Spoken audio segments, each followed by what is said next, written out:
Hi, this is David Rothfitter. We're going to be running Follow tonight for Gauntlet Hangouts. It's a game by, what is his name? Ben Robbins, creator of Microscope and Kingdom. It's a fun little game where we basically just get to tell the story of a quest and see who sticks with it to the end and whether we succeed. But it's really more about the journey rather than actually, hey, do we succeed in it? So we're going to be deciding the story, making characters, and running through the whole thing tonight. So we have, why don't each of you guys just do a quick introduction for yourselves? Hi, I'm Stephen Desjardins. I'm a Washington, D.C. native. This is actually my first game on the regular Gauntlet. I played several games at Gauntlet Con, but it's the first online game that I played that's organized through the regular Gauntlet website. Awesome. I'm Patrick. I'm in Georgia. I've played quite a few games with the Gauntlet online, and beginning in January, I'll be running games as well. Awesome. What are you running? In January, I'm running Swords Without Master, and in February, I haven't posted them yet, but I'll be running some Final Girl sessions. Ooh, good choices for games. Sorry, I have a bit of food in my mouth. So let's dive into Follow. The game creation has a couple of steps. I'm not going to go too in depth about the rules until we get there because, honestly, mechanically, decisions you make aren't going to have. You don't have to worry about making a decision early that will screw up mechanically later on. It's all about what we want to see played. So the first thing is I've already linked to the PDF in the chat. We need to choose a quest that we're going to go on. Now, these quests are very broad, and we get a lot of opportunities to really narrow down the type of game we want to play. So think about the quests in a very general term. But I'm looking at where the quest list is.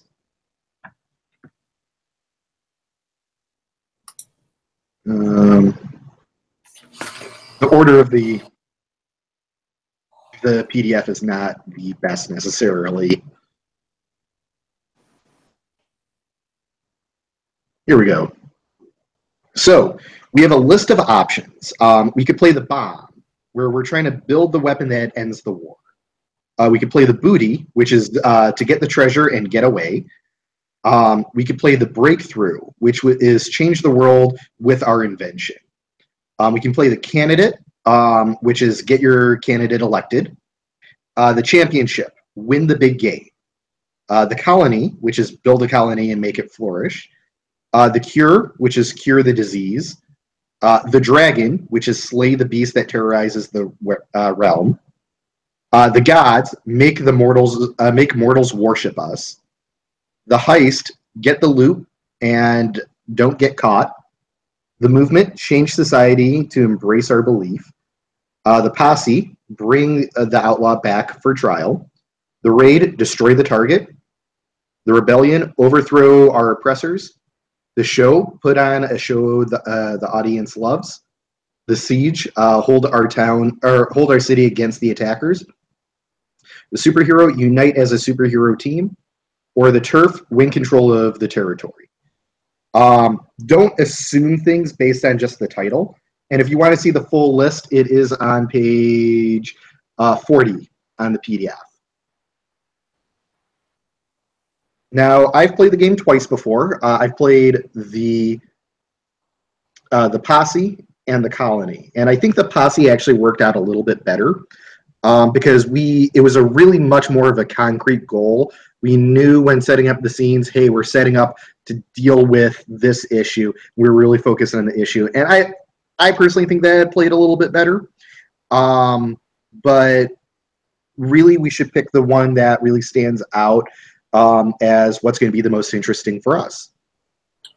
Okay, well, both of those sounded good to me. If you want to do something that you haven't done before, I think the dragon and the heist both appeal to me.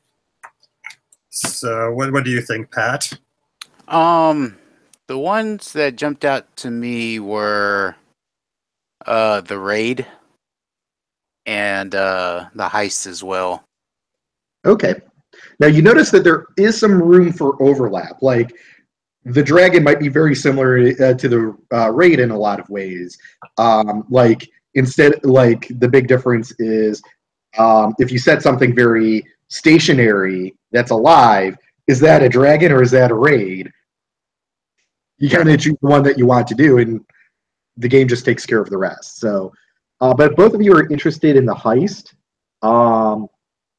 That totally sounds great. You know, it's very specific. We're going to get in and steal something. That sounds good to me. Yeah, that sounds fine. Okay. So let's find the heist here.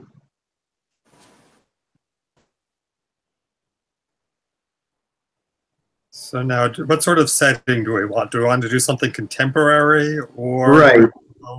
And that's something or fantastic. Yeah, and that's something that the game helps us decide on. So let's read some things about the heist. Get the loot and don't get caught. We're criminals or would-be criminals, thieves, robbers, hackers, or con artists. The actual robbery could happen anywhere in the story, but the quest isn't complete until we get away.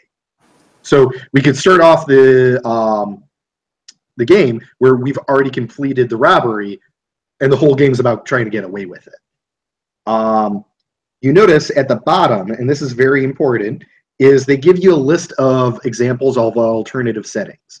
So instead of stealing the loot, you could steal the Death Star plans, pilfer a sacred idol, the King Jewels, or a wizard scroll, rob an ancient tomb, engage in corporate espionage to learn next year's fashions, invade dreams to steal memories, spy to undercover national secrets. So examples of how really the heist is way more than just a simple theft. It could be really anything where we're trying to get in, take something, and get out.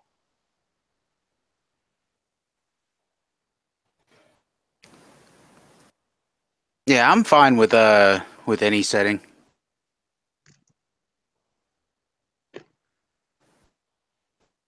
Okay. I mean, I'm sort of feeling something historical or fantastic rather than contemporary.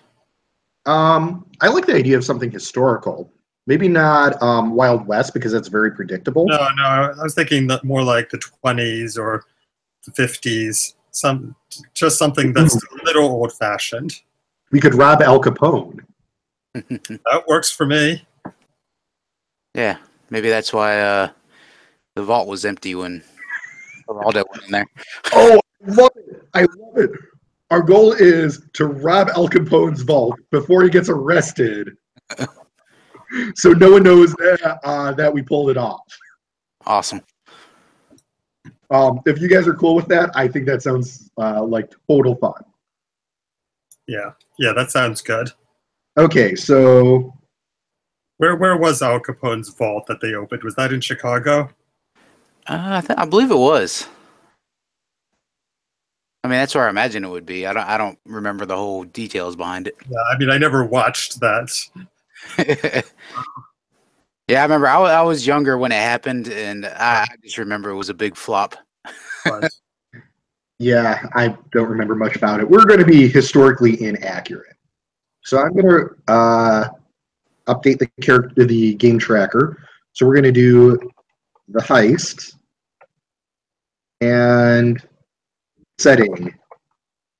Steal the contents of Al Capone's vault before he is arrested. So that right there is so many great obstacles. We're dealing with the police. We're dealing with the mob. I love it. So the next thing I like to do is, this is actually not in the rules, but I'm going to be stealing from the exact same designer here. I can't remember what it's called in Microscope, but I really like the idea of that list of things that we really want to see in the game. and the list of things that we don't want to see in the game. In addition to that, we'll be using the X card. So if at any time you're just not comfortable with something going on, just hold up your hand, say X card. We'll stop gameplay. We'll discuss what's going on. We'll make any revisions that we need to. Or if we aren't able to continue play, hey, no judgment. It's to make everyone feel safe. The things to include and the things to avoid, though, that's really all about us. It's to set up the game to be what we want, get ourselves on the same page, really feel great about what we're going to be doing here. So it is the rip-roaring 20s. We're going to go around, and everyone's going to take turns of either saying something that they absolutely want to see in the game or something that they absolutely don't want to see in the game. And what we'll do is we'll keep going until somebody passes, in which case everyone else has an option to add one more thing if they want to either list. Yep. All right. I want to see Crooked Cops, of course. Okay, I want to see the characters being sneaky rather than using violence to get what they want. Tommy guns. There's got to be Tommy guns. Oh, yeah.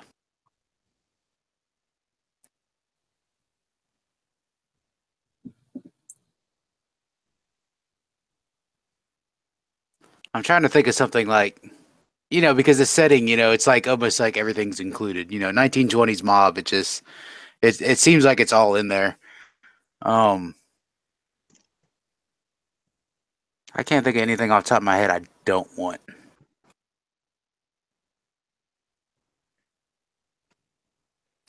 I like car chase. You have car chases, definitely. Yeah. I'm thinking is some scene in a speakeasy. We're still in the Prohibition era, right? So. Okay. We don't have this formatted the best for what we were doing here, but it will work. I know I want to add, I'm just trying to get this to wrap correctly. Where is my wrapping? It's under format. There it is. It's wrapping. There you go. Card chases, speakeasies. It's very rampant in this period, but I prefer to do a lighter game for this, so I'm going to say no on racism. Okay. Very common theme. We don't need it to muddle up the game tonight.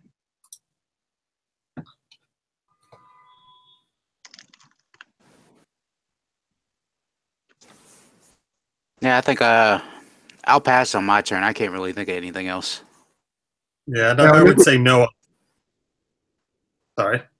Now, one thing that I just want to make clear, you can do things like say yes or no to fantasy elements or alternative history or things like that. So if we wanted to play a game about raiding Al Capone's vault, except we're elves with magic and shit, that's something that can come up, or not, based on how we play things.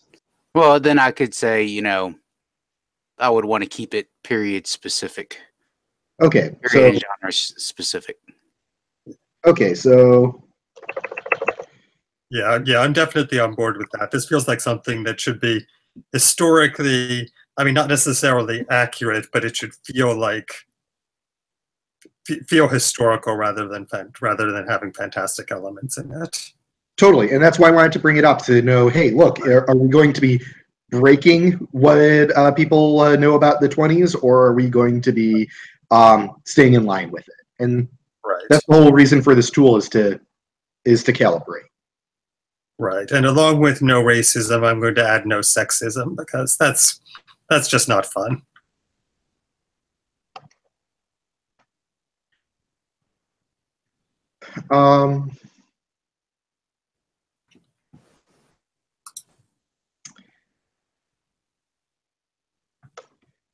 I am going to add um, how am I going to put it? It sounds bad, but casual alcoholism.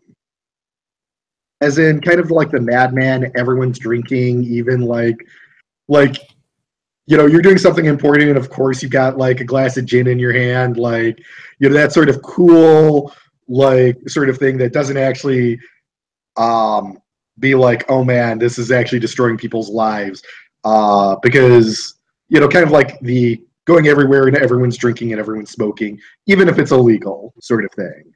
Drinking without consequences. Yeah, kind of. Yeah. Okay, that's fair. I mean, we know that in the real world, drinking has these negative consequences. We don't have to bring it up here. This could be more of a Nick and Nora thing, where it's like it's just fun, and we have a step. We as players can look at it from a distance and say, well, this isn't really how it would be, but yeah, and I think it fits with the tone of back in the 20s. Everyone drank all the time. It's just you didn't discuss the people with actual alcohol problems because that was improper. Right. Like you watch a Nick and Nora movie today, and it's like, good grief, these people are drunks. But back then, it was just they were charming. It was fun. Yeah. Okay. Feels like we've completed that list. Does anyone else have anything they absolutely want to add? No, it feels like we set the tone. Okay, perfect. So let's jump back to the PDF. And there's a couple of things that we need to answer in order to really understand what this quest is going to be like. So the first is, what's the score? What are we stealing? We kind of already know that, but let's specify it a little bit more. What specifically is going to be in Al Capone's vault that we're after?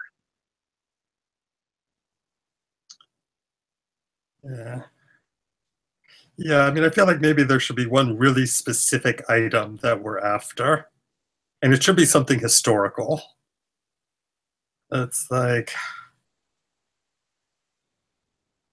what is some missing treasure, that some historical artifact that, well, like the Hope Diamond was stolen a few times, wasn't it? I don't know. Yeah. We can, of course, make something up. Right.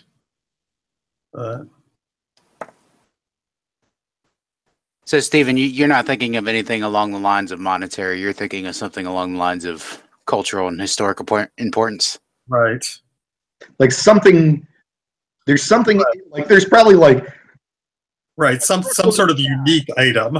But there's like a couple of real gems, and there's like something that is like one of a kind, like legendary thing and that's the real. That's the real thing that we're after. Everything else is just gravy. Well, why don't we just like make it the Gutenberg Bible? Yeah, I mean I'm trying to think of something that sounds like more Al Capone-ish. I mean, that's just something that's valuable, but it's not something that Al Capone in particular. Like a piece of art, like the Mona Lisa itself. The other one's just a fake. Mm-hmm. Right. Well, when they did steal the Mona Lisa, that's actually they never actually sold the real Mona Lisa. They sold half a dozen forgeries of it. They stole the Mona Lisa solely in order to make their forgeries convincing. Oh, what if it's something really fucked up, like the preserved head of George Washington? Right. I'm trying to think. Yeah, I'm trying to think of something. What about, was it King Tut's body discovered around the 20s? Right, I was thinking maybe something from King Tut's tomb. Like King Tut himself. The Eye of Ra? Okay, I mean that's sort of verging on, but not quite fantasy, and I think that's fine. Some sort of Egyptian artifact from King Tut's tomb. Yeah, there's probably some artifact, and effectively, what we're putting here is we're making a MacGuffin here. Right. Right. Right. So it's like some good luck charm from King Tut's tomb, which Al Capone attributes his success to. And it's like once we steal it, all of a sudden he's arrested and he goes to prison, and his entire life collapses. Yeah, we could go with that. We could just say it's miscellaneous things from King Tut's tomb. Right. It probably works better if there's like, because thinking of it as the story, like there's that one item that that is like King Tut's crown. Yeah, it's the Book of the Dead, or the Book of Life from the Mummy. Yeah, I was just doing the Eye of Ra, not as like a fantastical element, just like there's probably some just this ancient Egyptian artifact that looks really cool that you could. Yeah. What if it's got Eye of Ra, but it's got like a huge diamond in it or a huge emerald? Exactly. So question 2: are we a old crew or a new crew?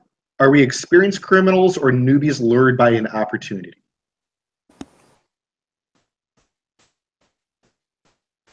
I'm leaning towards old crew. Yeah, I'm thinking sort of experienced, but not super experienced. Like this will be our first really big score. I think it could be funny if we're an old crew, but we've never done a heist before. Our experience is somewhere completely different, so we're bumbling through like doing this. Yeah, I like that. I like being an old crew, but this is the first heist. That's great. Okay. Do you like that, Steven? Sure.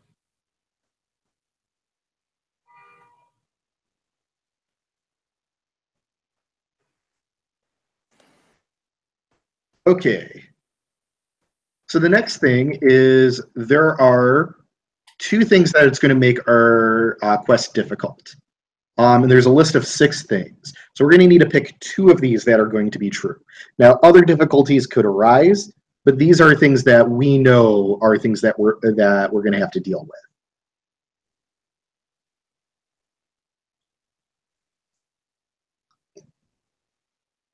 Well, I'm looking at number 5. That would make sense.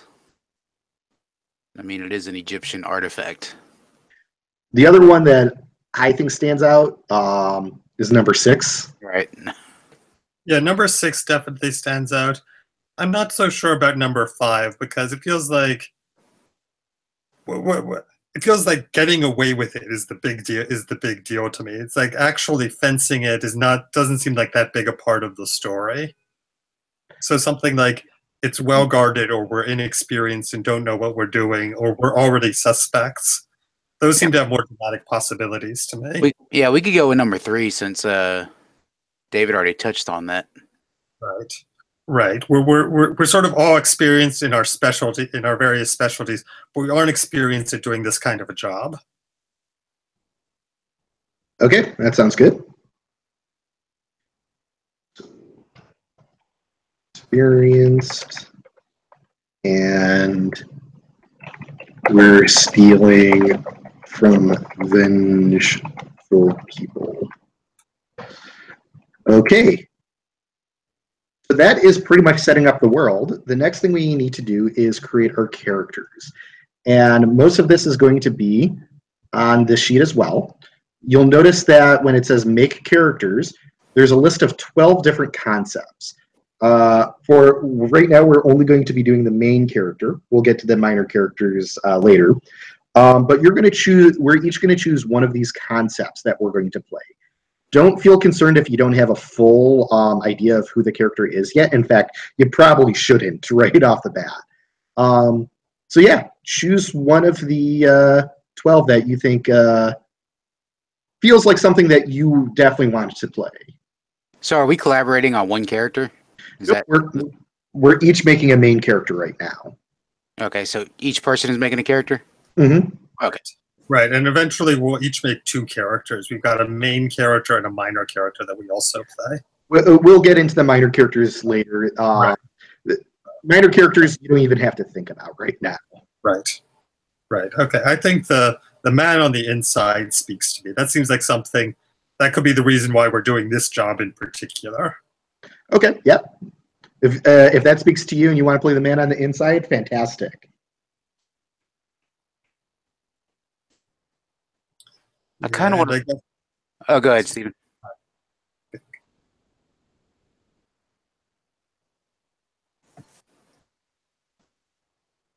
Go ahead. Oh, okay.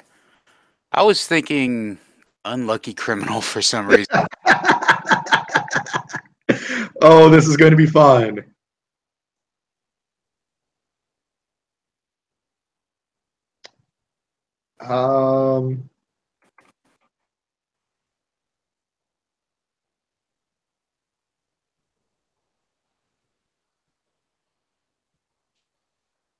Oh god, it's there was a couple that I was interested in, but I think just doing the ordinary citizen sounds kind of like a lot of fun.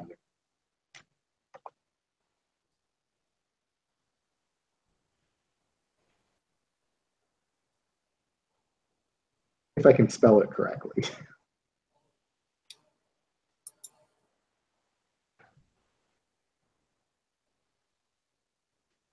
Are you taking that first column, David? Because I was typing in there, but I could Oh, third. Sorry about that. Go ahead. I deleted off what I typed in there. Oh, okay. I didn't even see that you typed your name there, so there I took the second column. Okay. So yeah, just put your concept in the second line underneath name, and you can just cover up concept. It was mostly there as a placeholder.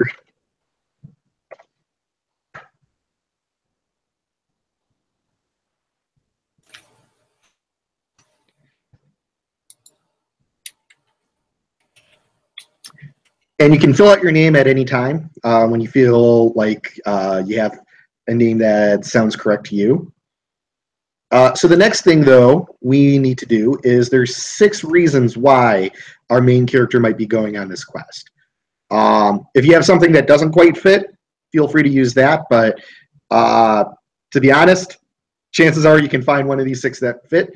And that's basically what you're going to put down is that is your reason why you want to steal from Al Capone. Okay, well, I think I'm going to go with wealth. I just want to make one big score so that I can basically retire.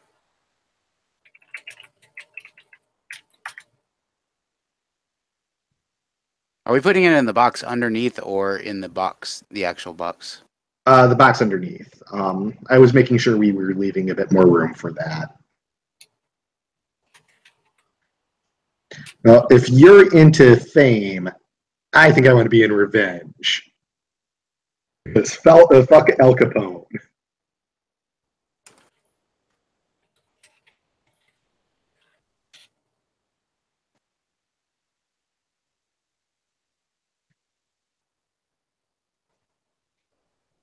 Okay.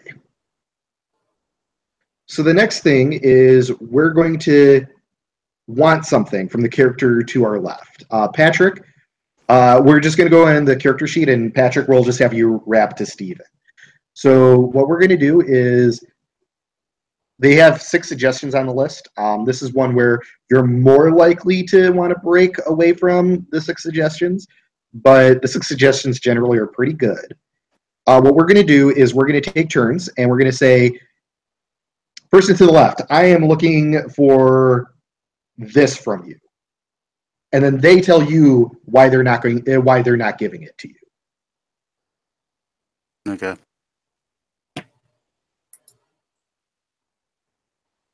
So, I think for Steven's character, since I'm the unlucky criminal and he's the man on the inside, I want him to teach me. Your trick to be tough or to be a criminal. Okay, well, don't think you've got what it takes, really. So I'm afraid that if I mentor you, you'll drag me down with you. Gotcha. And let's see, from Esther, what do I want from Esther? I mean, let's see, you're an ordinary citizen who wants revenge. So I'm sort of trying to think what I could be wanting from you. I mean, so I'm sort of trying to think something connected to what your role would be in all of this. Why you're involved. It doesn't have to be, it doesn't have to be immediately connected to the heist. Right. It could have something else that you're interested in from me. Right. Let's see. I think.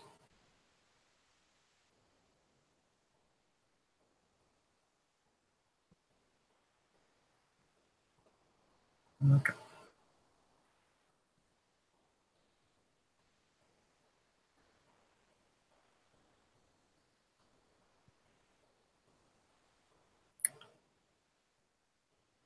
I want to know what happened to my brother. And I'm not. I think you have some. I think my brother vanished a while ago. You have some information about that you've been keeping to yourself.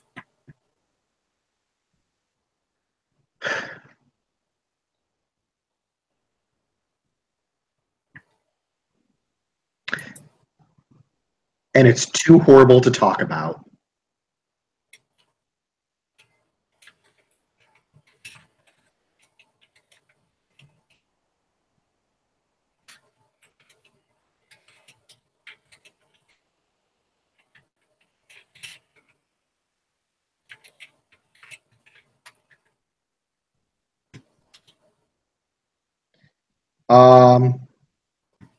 Yeah, this is going to be totally fun. Richie, I want you to I want you to marry me. Why won't you marry me, Richie? Just because that's not the way. A true criminal can't be tied down. Because you want to be a player. That's what it sounds like. Yeah, I truly deep down I want to be Al Capone.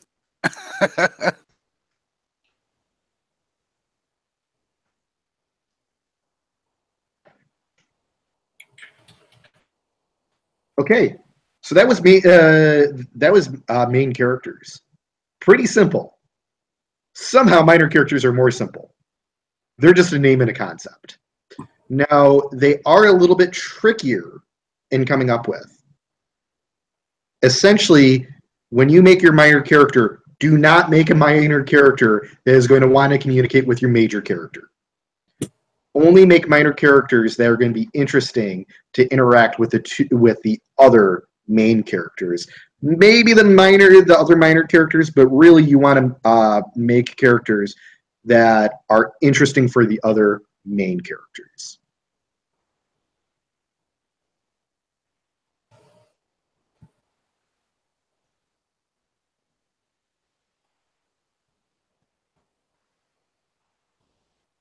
So not specifically our main character, but anybody's main character. The main characters other than yours. Okay. Because your main character and your minor character will never be in the same scene. Gotcha.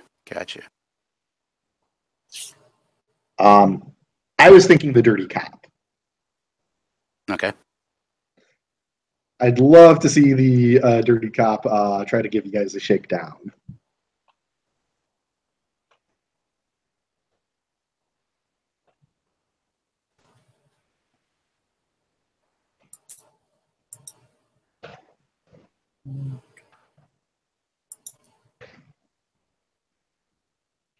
Okay, how about I'll take Richie's mom, Oh, who wants him to go straight and make something of himself. Now, these are characters who are part of the heist. Right. So if you were playing someone who, Okay. All right. Okay. So yeah, these are not. I want somebody who's not trying to thwart the heist. In other words. Yeah. Well, okay. Not antagonistic to the heist. All right. Yeah. Well, I mean, there is a thing called betrayal, which totally is likely to happen over the course of the game. No, But, that's fine. Okay, so I'll take Richie's mom, and she doesn't want she'd kind of like him to go straight, but as long as he's not going straight, she doesn't want him to get caught. so what's her concept? The loved one / family. Actually, Right. she could be really interesting as the old wiser. Yeah, she's the old wiser enabler. No, Okay. she knows how to run a score. Okay, like that's yeah, that works. She's sort of. She probably just wants Richie to go straight. He's not good at what he does. How to get stuff done. So maybe she might actually be the brains behind this whole thing. So did you have a last name for Richie? No, I don't. Richie. Yeah, I mean, you can come up with a last name if you want. I'll go along with it. Richie's nickname is Rags because everybody makes fun of him because he keeps getting caught. Okay, Manningham. Just something that popped into my head. That'll work. Okay. What? Dirty Cup. We already got man on the inside. I already got ordinary citizen.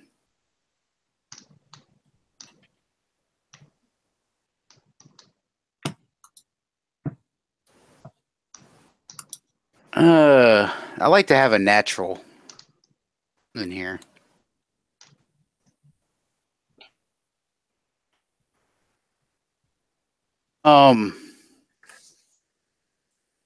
Maybe he's like a.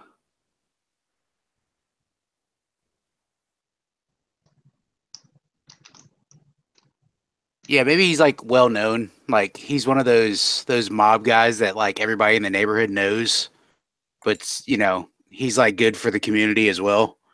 Everybody loves him because he's always giving out money to everybody and to the poor and everybody. But he's like that guy. It's like, no, you don't fight that guy because he will pull off your face. Yeah. Like that guy's a hardened criminal, and everybody loves him, and everybody knows what he does, and nobody says a word about what he does to the cops because he's great for the community as a whole. I gotta think of a name for him.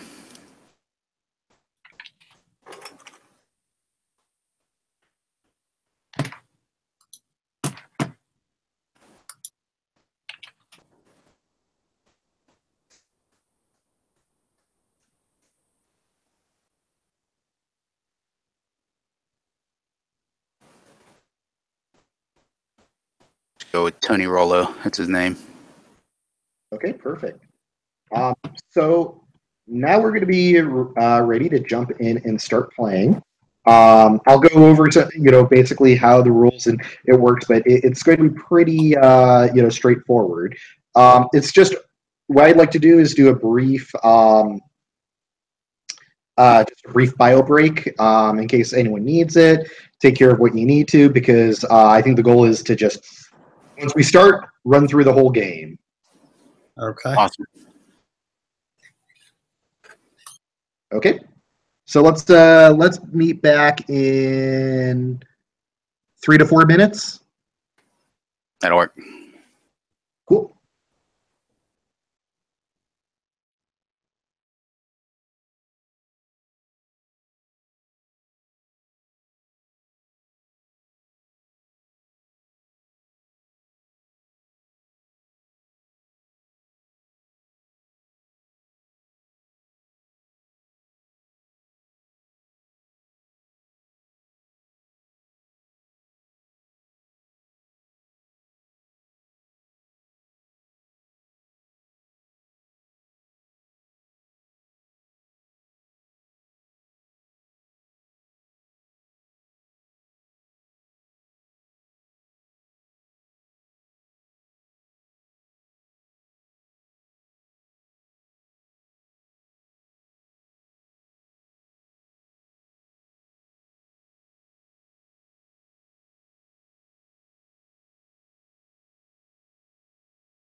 I apparently forgot to turn my camera off.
Okay, so it looks like we're all back. Excuse me.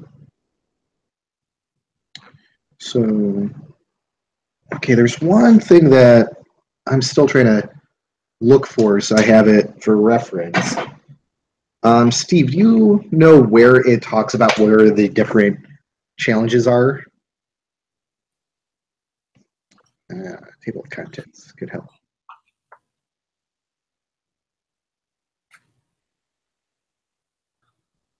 Yeah, it looks like it's page 20. 20.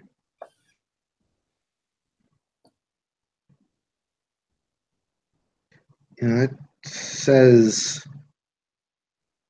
how challenges work. I thought there was a list of what the challenges actually could be. Oh, there are challenges on the second page of the heist. Oh, that's it. That's right. Yeah. Yep, that's where they are. So make sure that you have, what page is that? Page 60 open on the PDF. We won't need it right now, but we will in a little bit. So the way the game works is there are going to be 3 challenges that we're going to face. And we're going to each take turns framing a challenge. And once it's been framed, then we're going to take turns playing out scenes in that challenge. We're each going to set up one scene in which we basically include our main character and any other characters we believe should be in the scene. Generally, it's recommended to keep scenes to 2 to 3 characters, which is perfect. Not every character should have 3 characters, so kind of choose what's appropriate. But the goal of the scenes is to address the challenges. However, just because we're supposed to address the challenges doesn't mean that our characters always are going to agree or do what's best for the challenge. It's just going to be about the challenge. The way it works is it's pretty free role playing. We set up the scene, who's in that, and we just role play it out. If one player doesn't have a character in the scene, then if an NPC comes in, they just take up the NPC and do what's there. I always think that it's okay for someone who's not in the scene to add like flavor or maybe a complication that's happening in the scene if it seems appropriate. Really, the goal is to add to the story, not necessarily to win. So we'll play out 3 scenes, and then we're going to be asked a couple of questions, and that's going to determine our likelihood of success. Now, at the end of a challenge, it's possible that that we lose characters. That can be to death. It can be to other things, such as they've given up on the quest and are going to do something else. It is also possible for characters to have betrayed the quest. Maybe they go to the cops, or maybe Al Capone pays them off. It does things. Not necessarily good things to the group, but great things to the story. And that's pretty much it for now. The trick to good scene framing is to make sure that it's going to be, there's interesting things to explore, that it's not obvious what's going to happen, and, just something that you think will be entertaining, that still addresses the problems at hand. The other important rule, though, is the scene goes until the person who framed the scene decides it stops. My suggestion, be aggressive with it. Feel free to stop someone in the middle of the sentence. With scene framing, though, time is not a constraint. You can go backwards in time, forwards in time. You can go right. You can start a scene right where someone left off a scene, including that middle of the sentence thing. So we're going to be doing a total of 9 scenes total. At the end of the 9th scene, we'll figure out whether we actually succeed in the quest or not. Any questions before we get started? No, Nope. I think I'm good. Okay. So who would like to start and set up the first challenge?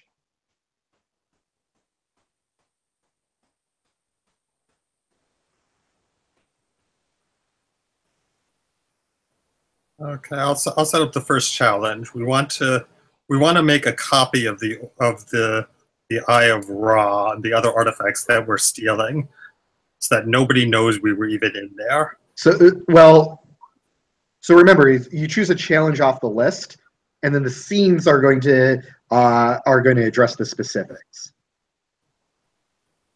Okay, well that would be like get equipment we need. Yes. Right.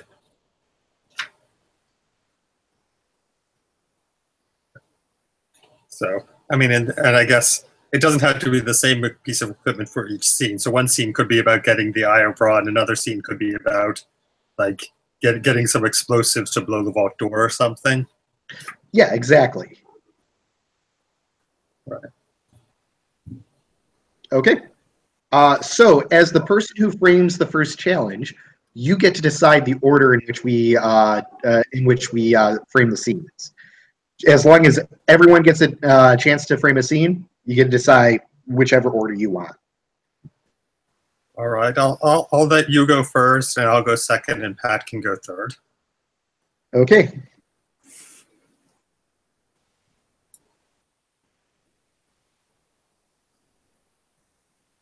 Okay. Yeah, I've got this. I want this to be a scene with Esther and Hortense, or Esther and Richie. And what we're doing is we're actually sneaking into we're trying to okay, yes, let's say it's the 4th of July, and Al Capone, being the patriot that he is having this big open public party for the 4th of July. And we've snuck in, and we're trying to get basically his servants' uniforms, so that later on we can walk the grounds without attracting attention.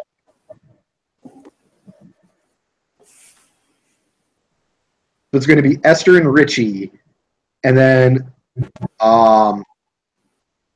Steven, you'll add NPCs and obstacles as we go along. Okay. So I think Esther.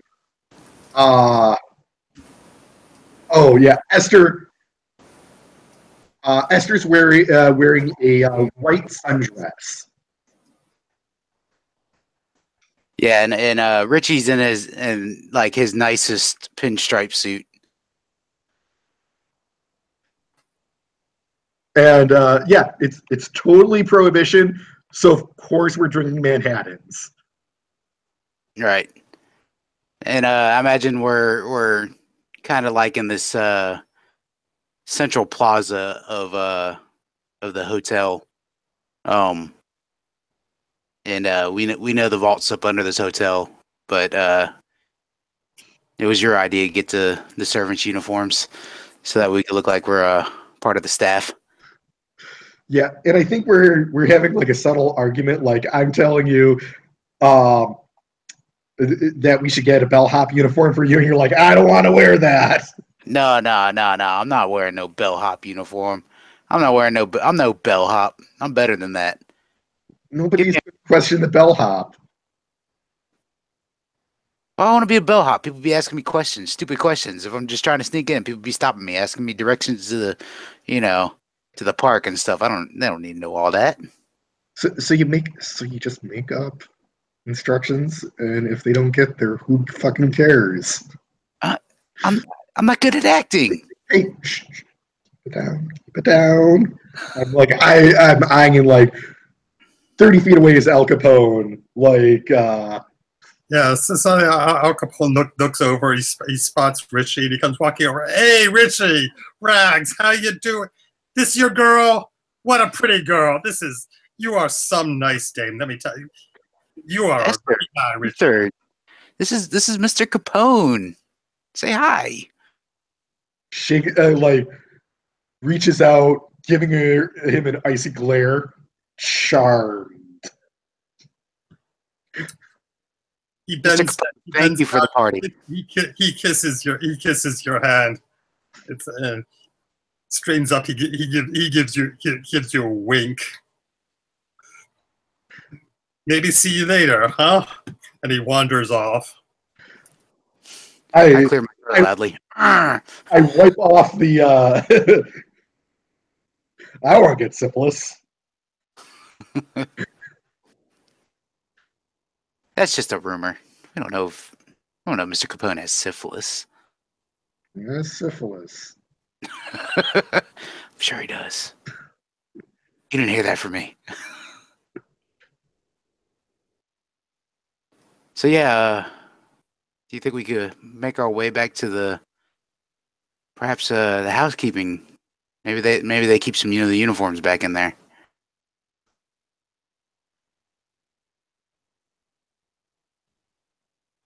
I have an idea.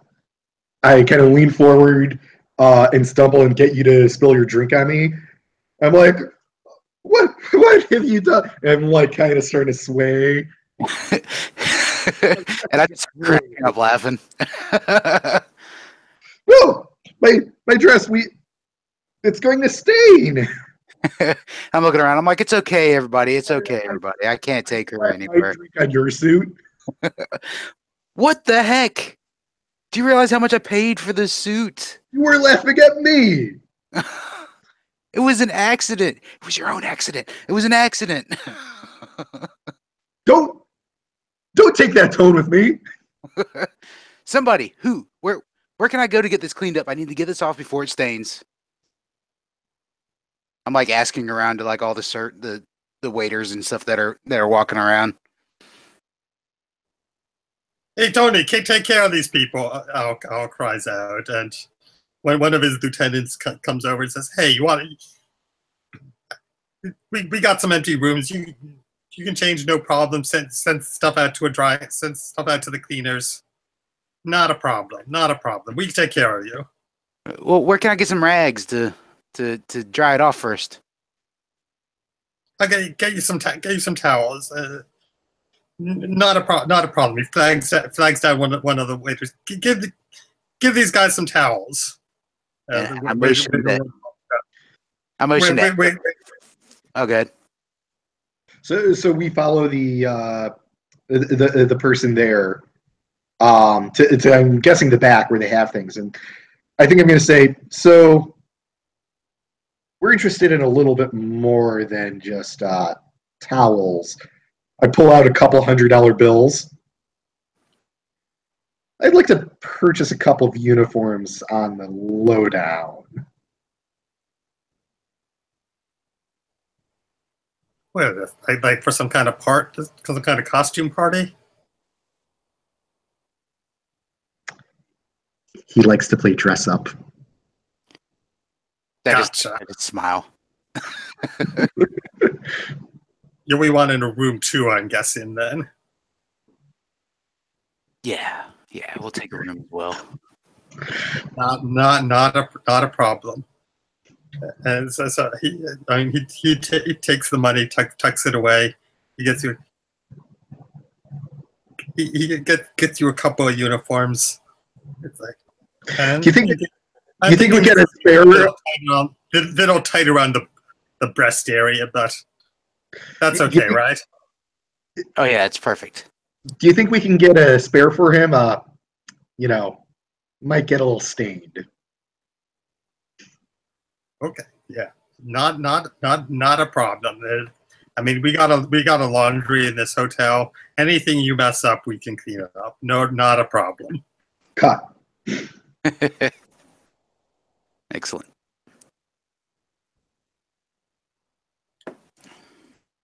Okay, and then Patrick, I believe you set up the next scene. Okay. I mean, I think I said I was going to set up the next scene. I mean, Oh, we're gonna have sure. Nope, that's fine. Yeah. Okay. So you said Tony Rolla was a natural. What did you have any particular mind that he's a natural at? He's a natural mobster. He is like the quintessential mobster. Okay. Yeah, I mean, I was thinking I wanted to do a scene where we made fakes of the things from the vault. I'm trying to figure out who would be good at that. That's like so maybe Richie. Maybe that's why. Maybe I brought that into. That's why I brought you in on this, because you've got some contacts that can get the job done. Yeah. Okay. All right. So okay. So this is. We're going over to your house. I'm meeting you at your house. I got photos of everything in the vault. Everything that we want copies of.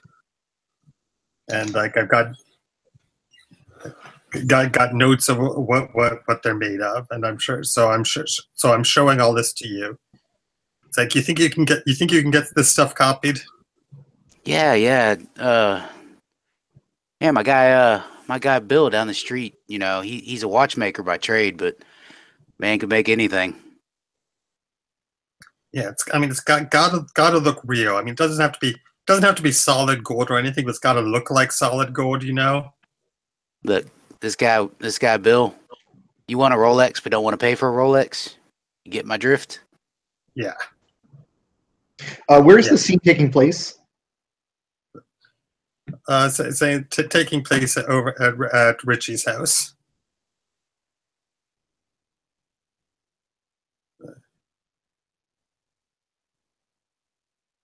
Like, yeah, we run down there. All you gotta do is grease his palm a little bit, and he'll help you out with anything you need. I think there's a knock at the door here. Yeah. Okay. Hold up 1 second. I go and answer it.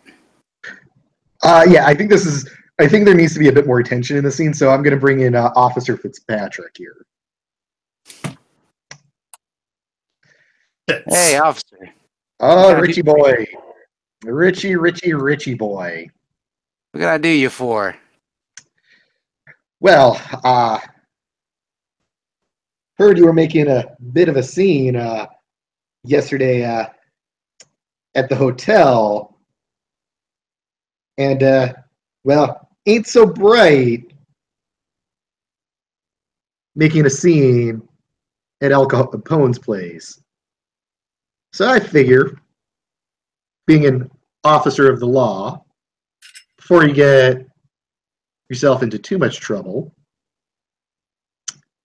I figured I'd stop by. Oh, is that Dougie boy I see there? Yeah, we call him Spuds though. We call him Spuds. Yeah, Fitz. I was talking with Al a little earlier, and he didn't seem to be too bothered by anything Richie got up to at the party. I mean, I think you're on the wrong track here. Oh yeah. Hey, I never knew that you two were into photography. I'm a bit of an art connoisseur myself. Yeah, well, this is my humble home. I don't have any art here. Oh, I see all those pictures on the table you've got there. That's just some real estate stuff Spuds is working on. Looking into buying a home.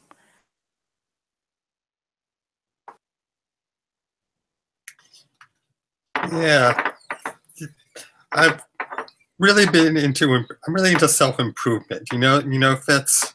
I want to make something of myself. Looks like you want to make a fortune at the expense of all of our favorite employer. Don't know where you get that idea. Oh, that basement looks awfully familiar to me.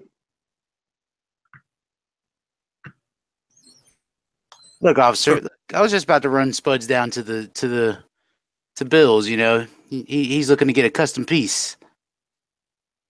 Yeah, and this is just for inspiration. I mean, I got lady friends who like fancy stuff, and Al's got some real fancy stuff. He's got some great taste. Oh, if you two weren't such poor liars. Seriously, officer, why are you busting our balls? Spud's here. He's with Al. Yeah, but figure some rumors might be going around that some winds might be changing. Oh, all I can say is I haven't heard any rumors like that. I mean, Al trusts me. I don't know. Couple of You're trying to make trouble for me, Fitz? Couple of letters keep on popping up around the police precinct. Things like I think I and R and can't remember that last one. Maybe an S. Oh, come on! You really think F. Al's going to have any trouble with that? You know the kind of lawyers he's got. I'm just saying, if you're planning something big, you're on a timetable. Might be worth cutting someone in to be aware of what that timetable is. Look, officer, you just busting our balls for nothing. We're not doing nothing. What you worried about? Spud's gonna go back and he's gonna tell Al you're busting our balls for no reason. You're just trying to shake down some. You're just going around to every one of Al's guys trying to get some money out. Come on, you got to give a. You know perfectly well Al's been a good thing for you, and everyone who's worked for Al has been a good thing for you. Don't go spoiling that by trying to get greedy. Well, fine by me. If you don't want to add a date to your calendar, I can go ahead and leave. Or if you would like to know which date to circle, it'll only cost you 10% of the stake. I don't know why you think we need a date. I mean, you think Al needs a date? You go to Al. You talk to Al. I mean, we don't need a date. Richie, you tell your mom's I said hi. Yeah, I'll tell her.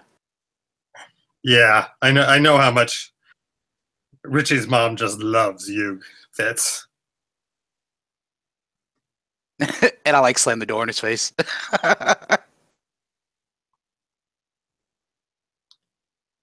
These freaking cops.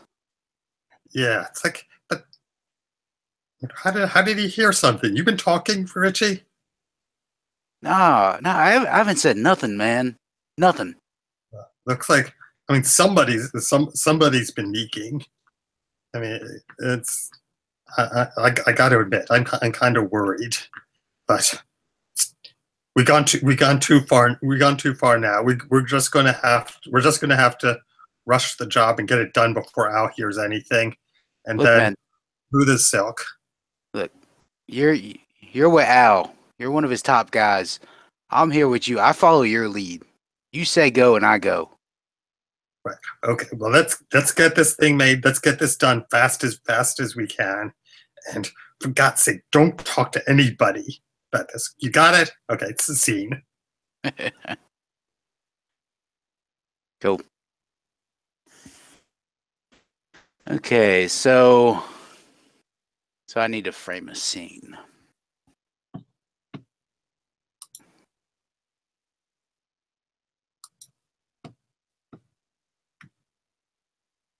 Um.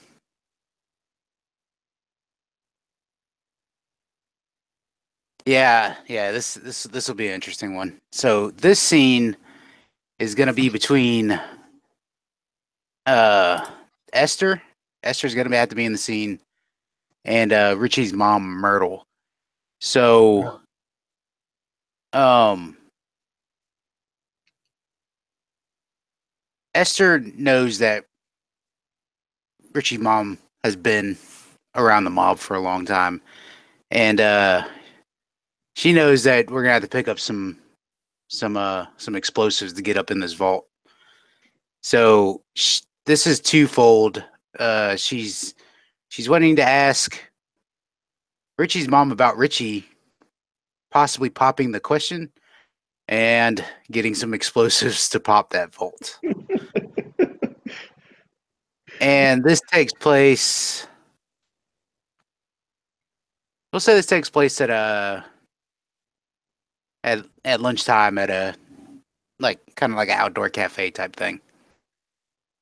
Okay. So Richie is not in the scene? No, Richie is not in the scene. By the way, one important thing is if you're, and I kind of was pulling it myself. If you're ever feeling like the challenge is not challenging enough, there's not enough obstacles, interject something to make it more challenging, which is what I did with Officer Fitzpatrick. That is in the rules. This is not supposed to just be a cakewalk where everything goes, Right. you know, if it's just easy to do, then there's no reason of making a scene. The scene should be addressing challenging things. Okay. No, that's fine. I could put Tony Rollo in the scene because he will be the guy you have to go to get those explosives, but he also works for Al. So does that work? Oh no, I wasn't saying that your scene didn't work. I was saying I wanted to make sure I addressed what I did the last scene, so you guys understood what was going on there. Oh no, that's fine. Yeah, yeah, we could start the scene with just Esther and Myrtle at this cafe, and I can jump in with a complication or two.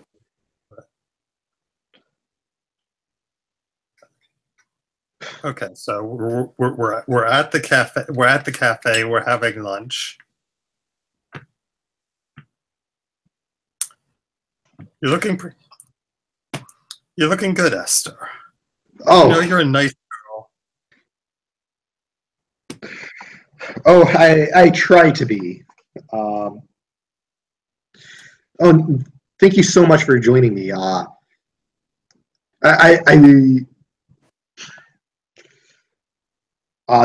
are looking fantastic yourself. I was wondering, with the 4th coming up soon, I was thinking that some fireworks might be appropriate. Fireworks. I'm guessing you're not just talking about some kind of celebration. Oh, I'll be celebrating when this is all done. Yeah. Now, I think we're going to have some straight talk here because, if you're up to something, that's fine. I know you got to take some chances sometimes, but if you're up to something that involves fireworks, then that's not something you can take chances with. Yeah. So, what exactly do you need these fireworks for? We're not quite looking, we want to put on a show, but a very private show. They've got to be impressive, but not enough to take down the house.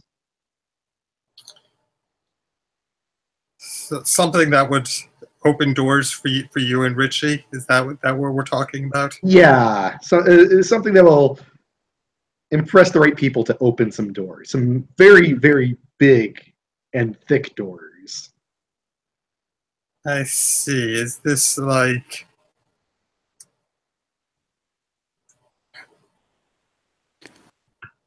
Yeah. Okay. Are we talking a wall save here? I mean, I got to know exactly what we're talking about.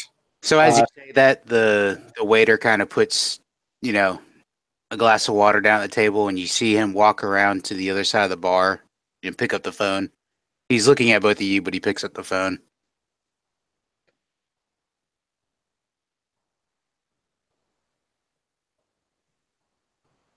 You can continue. I'm just Yeah. Yeah. You see that happen, right? I didn't say anything about the wall safe when anyone was close enough to the table to hear, but he might have heard some other part of the conversation. This might not be the best place to talk about this. I actually wait for him to finish his call and see if he's like, if I can get him within earshot again. See, like I'm trying to drop another hint that like hints like bank and see if I can get him thinking that this is a bank job, not a. Right. Yeah. So yeah, the waiter has already come back around the table, but he's helping out other tables, but he can hear you. Yeah. So yeah, when everything's ready, that visit to the bank is going to be very important. And just yeah. I mean, I think maybe we should talk about the wedding plans somewhere else. I think we don't want all the people around us to be bothered by this by our planning. Yeah. Oh, I'm just so excited for the wedding. Clyde is going to be so happy. So you hear a car kind of roar up. You're sitting outside, and you hear the brake screech, and it stops right next to the table. And out steps this tall, handsome fellow, and you hear people holler out, "Hey, Tony! Hey, Tony! How you doing?" Tony waves back. He tips his cap. He flips a couple 20s to the waiter, and he comes and sits down right across from you. And he's like, "Beautiful Esther." Hi, Anthony. And beautiful Myrtle. Tony, you are such a flatterer. You take after your dad. Thank you. Myrtle, you're a legend around here. Let me just tell you that. You and Pop's got in so much trouble.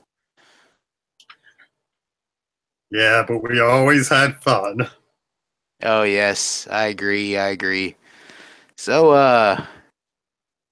I'm just got a funny phone call that you two were talking about fireworks. Well, Tell me. we're look, Richie doesn't know it, but we're thinking a wedding's going to be happening at some point soon.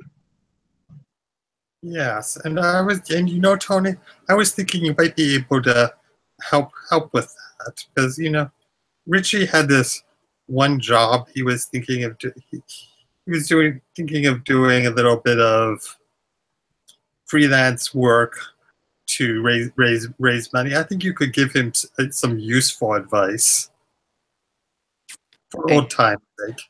What kind of work does this involve? It's the kind of work that we probably shouldn't be talking about at a cafe. Don't worry. People here know better than listen to what I'm talking about. And you look around, you kind of notice the waiters have all walked off, and nobody's even paying attention to you. Look, we were just thinking that, Richie should start thinking about his future, and I think he would be a fantastic banker. Oh yeah? Where's this bank? Is it in the neighborhood? Because nothing goes down in the neighborhood without talking to me first. Y'all know that, right? It's maybe an opportunity about 2 hours outside of town. Smaller bank, but pulling good business. So this was the thick doors I heard so much about. Bank was just built 3 years ago. Got a pretty decent safe there. So I'm guessing you're gonna need some ordnance. It's not local turf, so doesn't bug the big man. Well, count me intrigued. Then Tony grabs a pen out of his pocket and he motions to one of the waiters, and the waiter runs over with his pad and he says, "All right, here's what's gonna happen." He starts writing. He says, "I'm gonna give you a number, or not a number." He says, "I'm gonna give you an address. Okay, this address. Nobody else gets this. You understand?"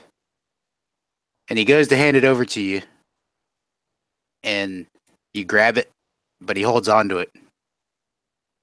I went in.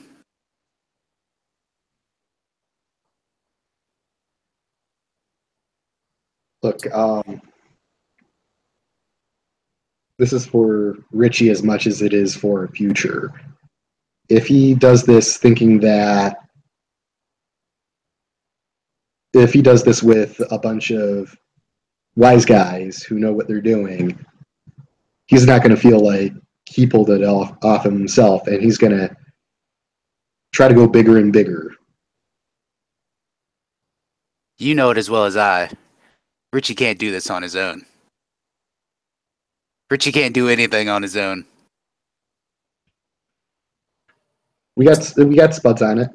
All right, Tony, you want in, we'll cut you in, but let me tell you, I think you might be better off taking a percentage on this job. I'm just saying.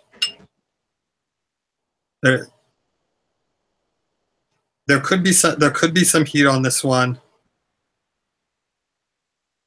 I think you might be better off just keeping your distance. And it's up to you. If you're going to use my bomb guy,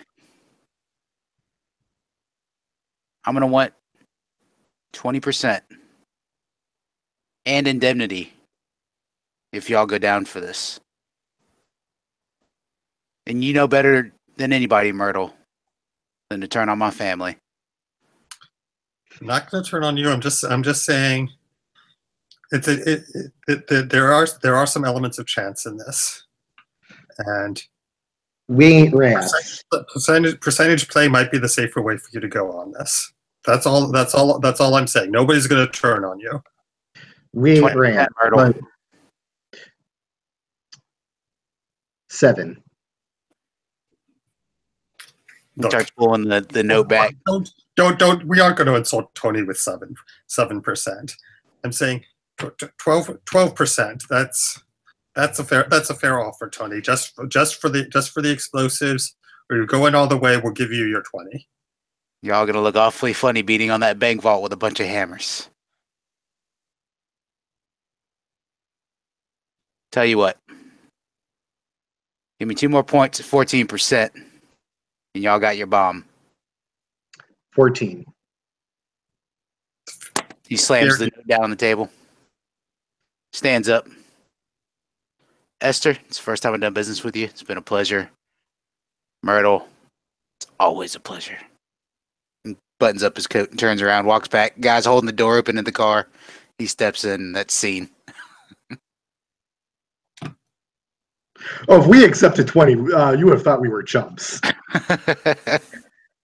Right. Well, 20 is if he did the explosives himself. if he was pulling it on the job, just giving us the bomb for 14 minutes. Esther didn't want him pulling it out of the job.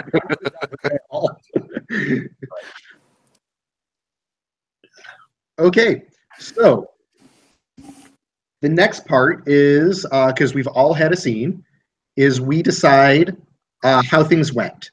So there's going to be 2 questions. And we'll do them one at a time. Let's see. And scene. Finish the challenge. So normally we would do this with stones. I have poker chips to represent the actual bag pull. But for the actual voting, in order to keep things, because we're in an online format, what we're going to do is we're just going to put what our vote is, and type it out, and when we're all ready, we'll all hit enter at the same time in the chat so we can just see what everyone voted for. So the first question is, if your main character is unhappy about the path that your fellowship has taken, we're going to put in 1 red stone. If your main character actually wants the quest to fail, hold up 2 red stones. Otherwise, hold up no stones.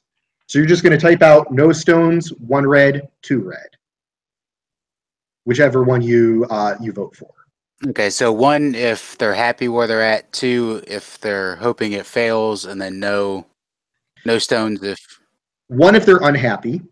1 if they're unhappy. 2 if they want to see it fail. 0 if they're okay. Okay. By the way, red stones are bad for the quest. Gotcha.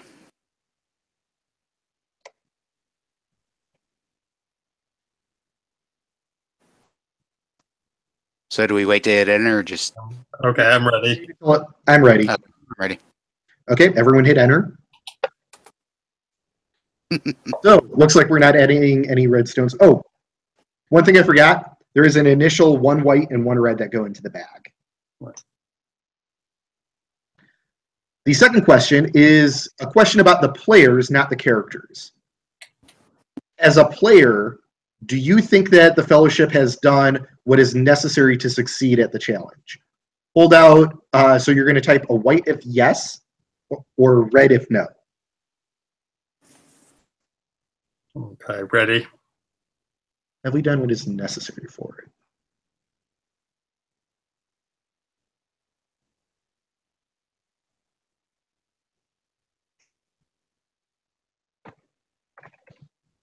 Okay, I'm ready. I'm ready as well. Good. Everyone hit enter. Okay, so it looks like we're putting in 3 white stones.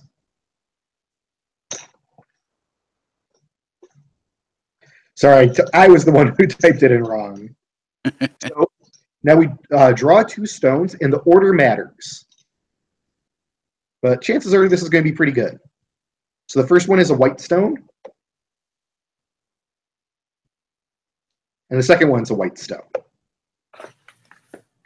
Now all the stones come out.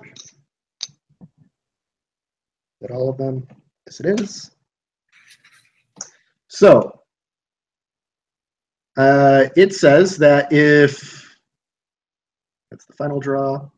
So if it is white and white, we win the challenge. So we've got everything we need. We've got all the equipment and everything we need to pull off this job now. So now we're gonna. So the first challenge was get equipment, and that succeeded. So now we move on to the second challenge.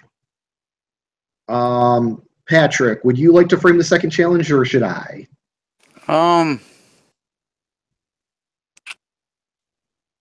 Yeah, I mean, I guess we can. I can. I think the most natural thing would be to break in. Awesome. That's probably what I would have chosen. Mm. So we are going to do the break-in. Yeah, you get to choose the order in which we frame the scenes. Okay. I guess we'll just continue kind of the same order. David, you go first. I'll go second, and Steven will go third.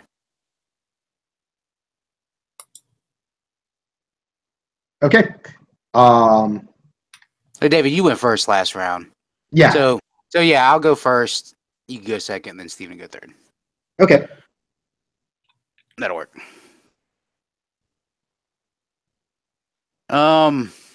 So yeah, in this scene you have I imagine you would have all 3 characters, main characters. Is that a smart thing to do? I'm just asking in general terms. Depends on the scene. Okay. This is the way to think about this is it's a scene in the movie. Mhm. So if it's a scene and this is the break-in, so this should be like interesting part of the break-in. If this is a part where all three of us would be together, Mhm. awesome. Okay. Yeah. So this scene takes place in like kind of like a back hallway of the hotel, and uh, Esther and Richie are changing into the uniforms that they procured, and they're talking with Doug about what's about to happen because Doug needs to distract some people in order for them to get access down to the basement. I imagine there's a door that's guarded by a couple of Capone's thugs.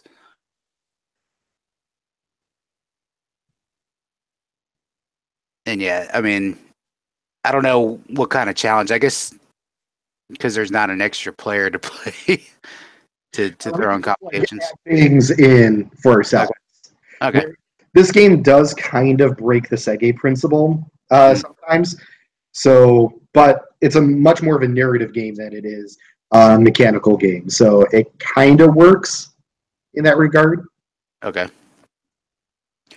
So yeah, you know, Richie's putting on the bellhop costume that he did not want to wear, and and I imagine Esther's got a kind of like a housekeeping outfit. Of course, it's pretty tight because the person that helped us out earlier gave us some sexy outfits. So our uniforms are super tight, and and Dougie steps in. And I'm like, Spuds, look, man, this is happening. We get down that basement. There's no turning back.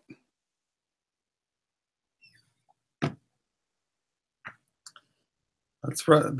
That's right. It's just stick to the plan. Everything is going to be fine. I think at this moment, one of Al Capone's other lieutenants is walking down the hallway, is wondering why you're talking to a couple of hotel staff in a back corridor.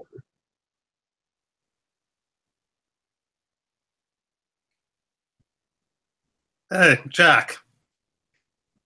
Yes, sir. Yes, sir. Mr. Shaughnessy. So, how's the party going for tomorrow night? Oh, Everything schedule? yes, yes. Everything's excellent. All the linens, Yeah, I believe. I just got a couple. Just got a couple temporary help in. They'll be working as waiters tomorrow night. And I sort of stand so that he doesn't have quite a clear view of Esther.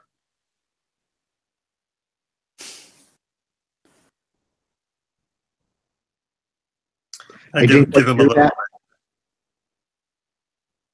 Say that again, David. I didn't quite hear what Steven said there. I said, oh hi Jack. I was just bringing in. I asked Jack how the party was going, and I said I was just bringing in a couple temporary staff for the party tomorrow night, and I'm sort of standing where he can't quite see Esther clearly, so that I'm in between them.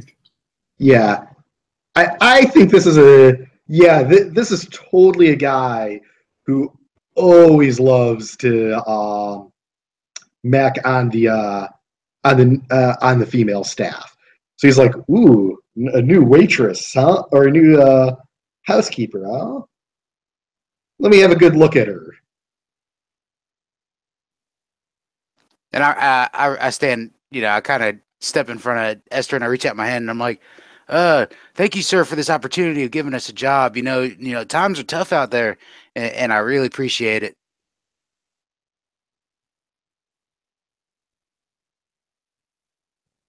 It's like, well,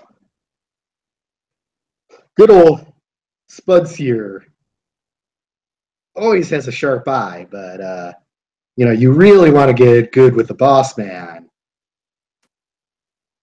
You should get to know me.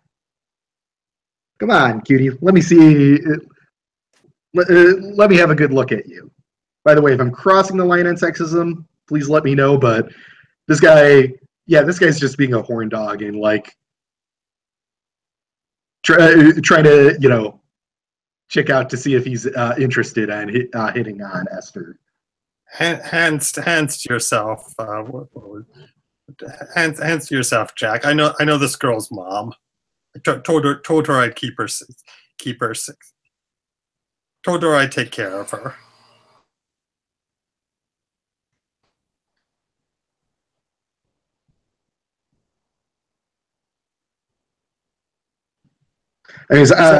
Other people feel free to narrate this as well. I'm just trying to put a challenge in here. Gotcha. So Jack's like, Spuds, come on, man.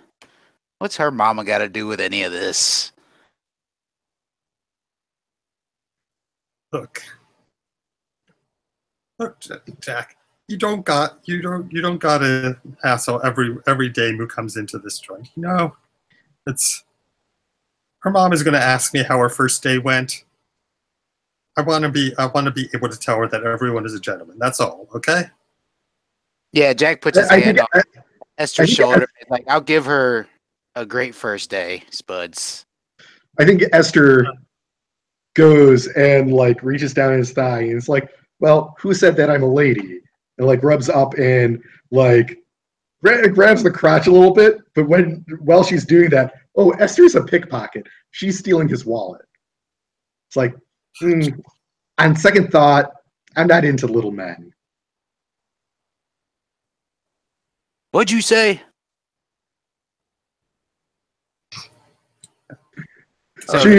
She walks away with the extra swing hip, like she's being a total tease here. And Richie's like smiling at the guy, and he's like, yeah. Turns around and walks off.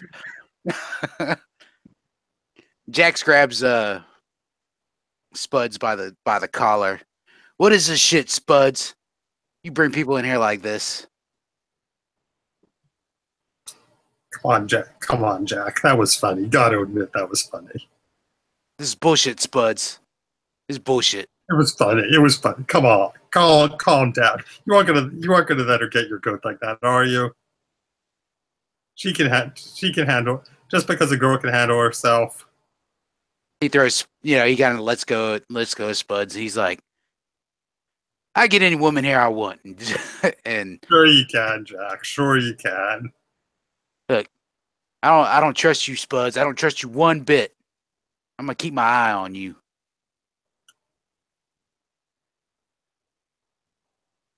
Yeah, fine with me. I'm gonna keep my eye on the ladies, but you do what you do.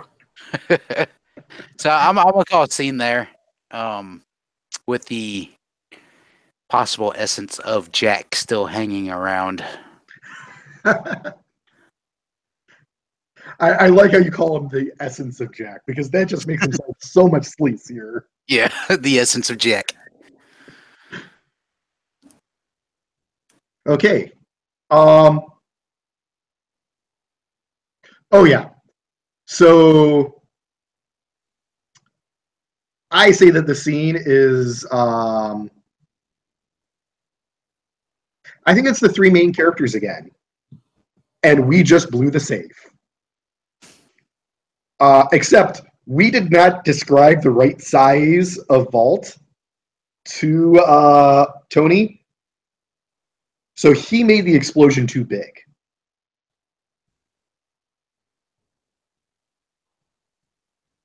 So, yeah, I'm going to say that we noticed that there's...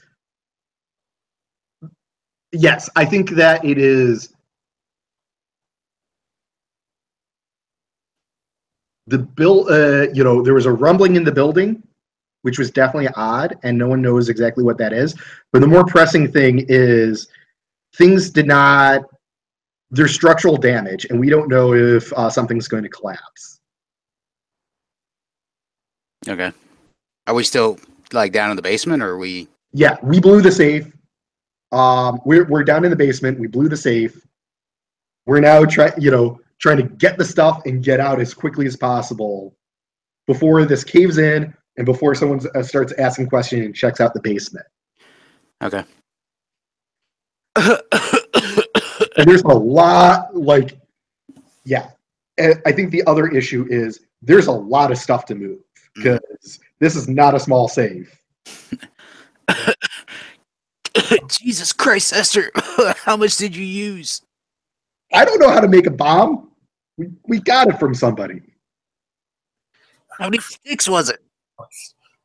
I mean, I was gonna know it. We gotta just grab the most valuable stuff. You guys gotta get out of here. There's gonna be somebody here in a couple minutes. Look, let's just fill up what we can and go. Yeah. Yeah. Oh, and it was a baker's dozen. Wow. So yeah, Richie runs in there and he's got like a sack and he's just scraping as much as he can into this sack, or not even paying attention to how heavy it's gonna be. He's just trying to. Yeah. No, I think we all thought we were gonna each carry 4 duffel bags worth of money. Yeah. So he's got this sack, and I imagine it's like those body pillows. It's 5 foot long. This sack, and he's got it so full of stuff. He kind of slings it over his back, and he's like, oh man, yeah, I could carry this. We need to go. Right, and I've got the case with the fake Egyptian artifacts, and I'm substituting them for the real things. I mean, this is sort of actually what I think of as the big score is these artifacts, and the other stuff we're taking is just cover. I mean, it's valuable cover, but it's so that Capone doesn't suspect that we've also taken the artifacts. So I've got this small bag that I'm going to tuck somewhere else in the hotel, and I'm going to cover for you guys while you make your getaway. So I think in order to hide it, what I'll do is I'll take the eye and hide it in my brassiere because that's improper to frisk a lady, right? Good thinking. Just stay away from Jack if you see him. I don't like that guy.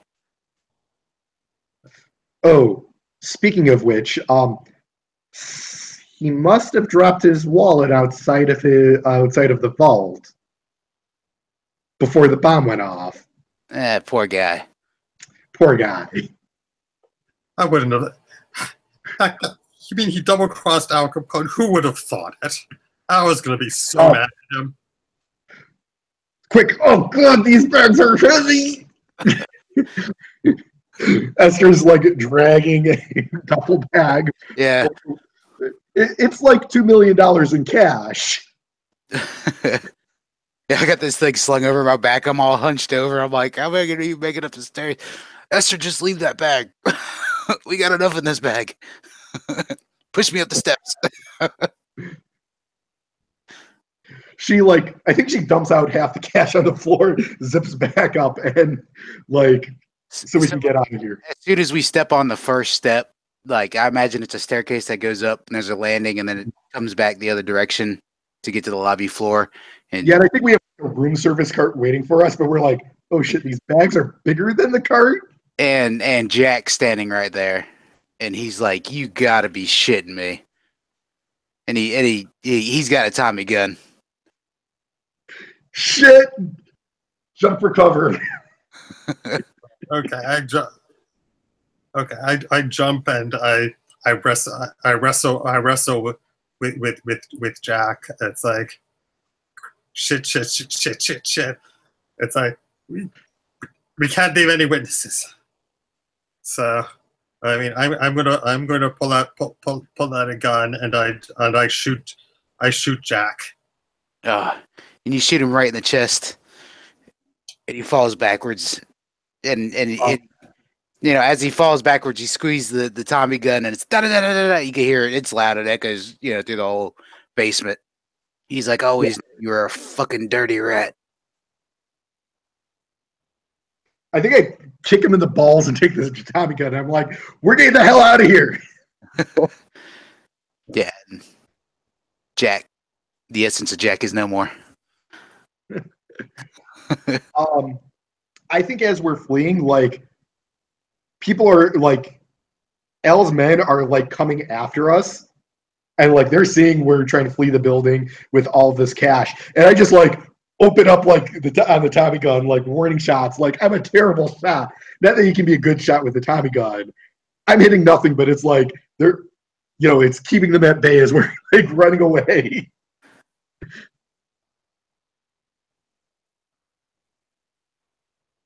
So yeah. Oh shit, this is my scene. Yeah. So I cut it. I think we're gonna cut with us running out of the building with random, like, sprays of Tommy gun into the building to try to keep them from chasing us. Okay. I think my scene. I'm going to actually stay behind, and I'm going to be talking to Al Capone and trying to convince him that Jack was actually the mastermind behind this whole thing. You should include at least one other character that's one of our characters. Right. So it can be a minor. It can be, right. So maybe Tony Rollo is upstairs. Okay. It's like, and Tony, he didn't know that this was going to be the job, but now that it's happened, he's probably putting 2 and 2 together.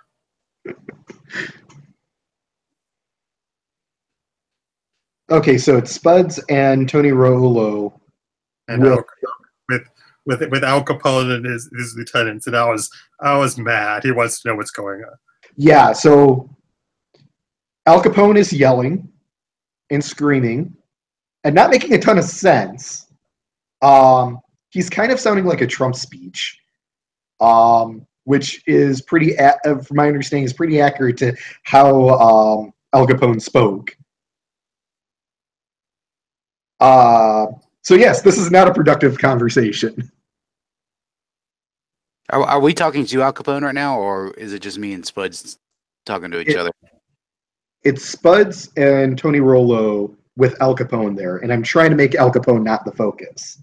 Okay, gotcha. So he's just going off. Yeah. Right. And for now, we're just waiting for him to run down, and I'm just making the right noise. I can't believe Jack did that. Yeah, you are so right, Al.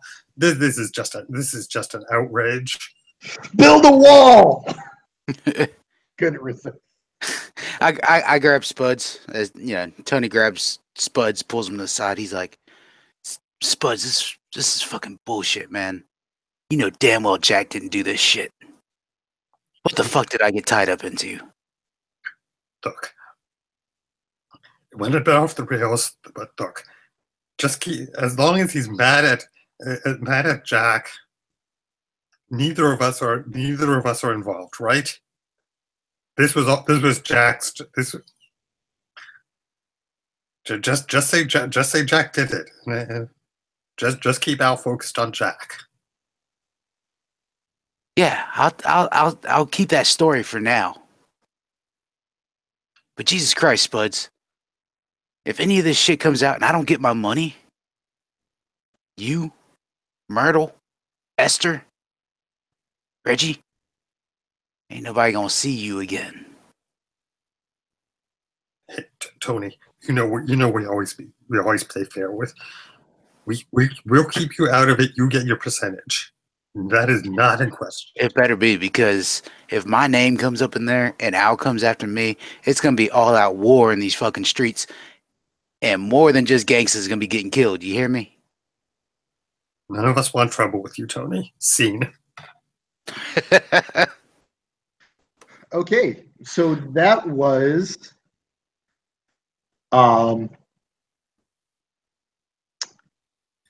that was 3 scenes, so that was the challenge. So we are going to ask the same questions. Is your character unhappy with the path we've taken? Does the character want you to fail, or otherwise no stones?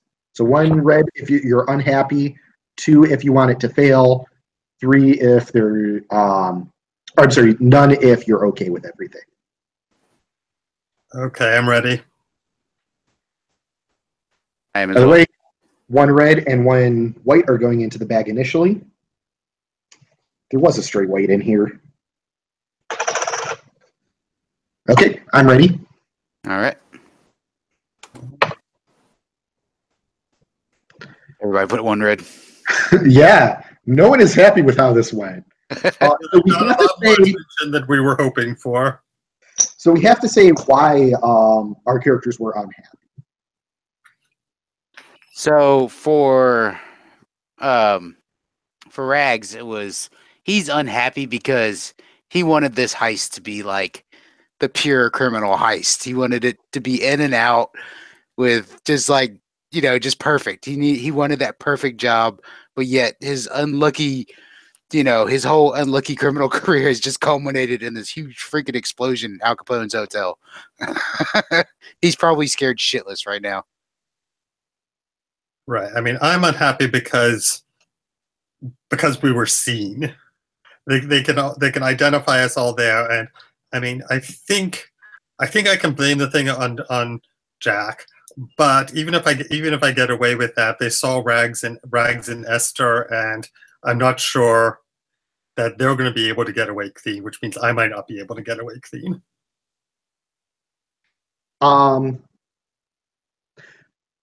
So Esther's not happy because she thinks she killed somebody.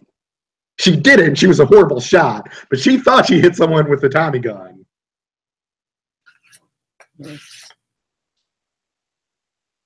It was one of those like, I'm going to shoot at you.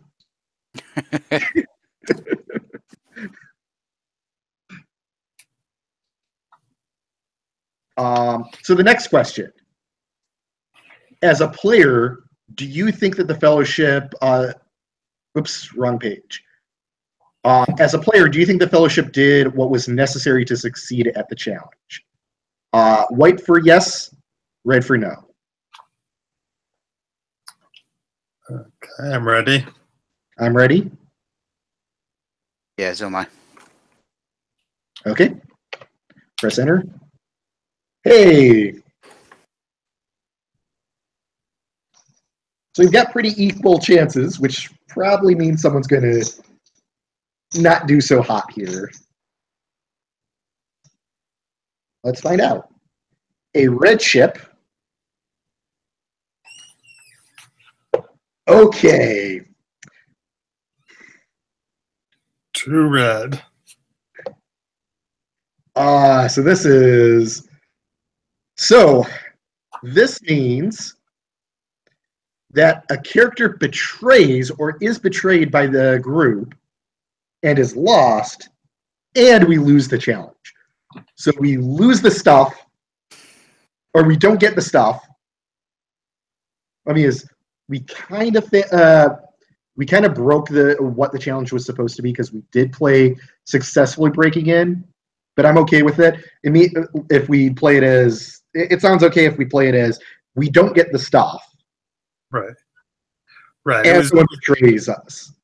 Right. I mean, the challenge is sort of to break in and get the stuff and get away clean. So there are a lot of ways that it can fail.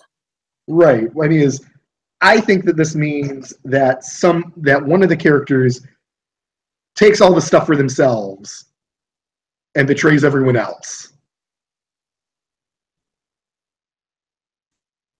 Okay. Yeah, kind of happening.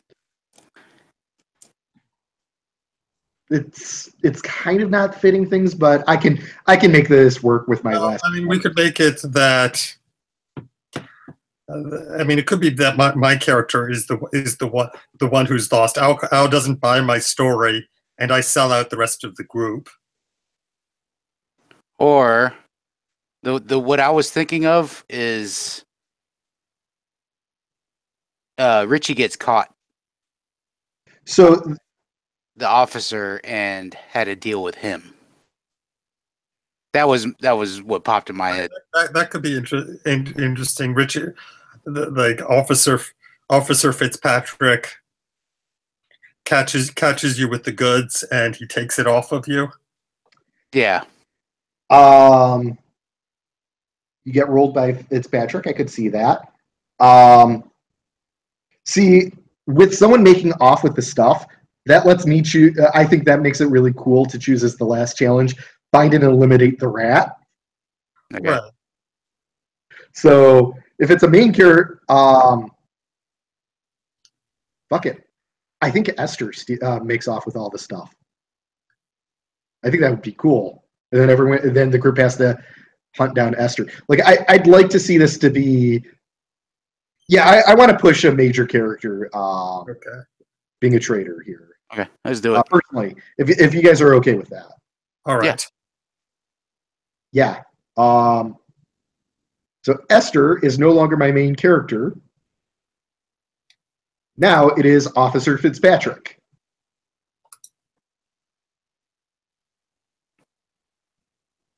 However, I do not update I don't add a quest or what they want from the quest or anything like that.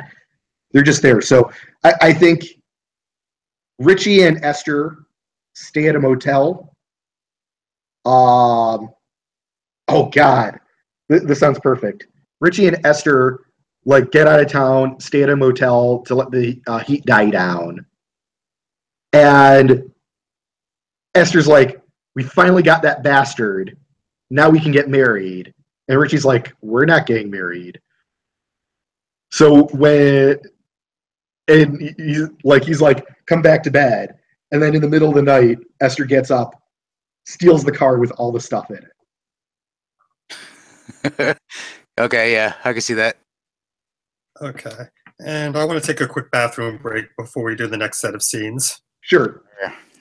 So yeah, 5 quick minutes. break, 5 minutes, and then we'll conclude. Awesome.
All right.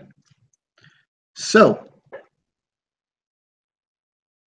on this last challenge, I get to pick, and I am going to be find and eliminate the rat because you guys need to find Esther and get the stuff back. The important thing with scenes here is we cannot definitively win or lose based on what happens in the scene. We have to let it go to the final draw.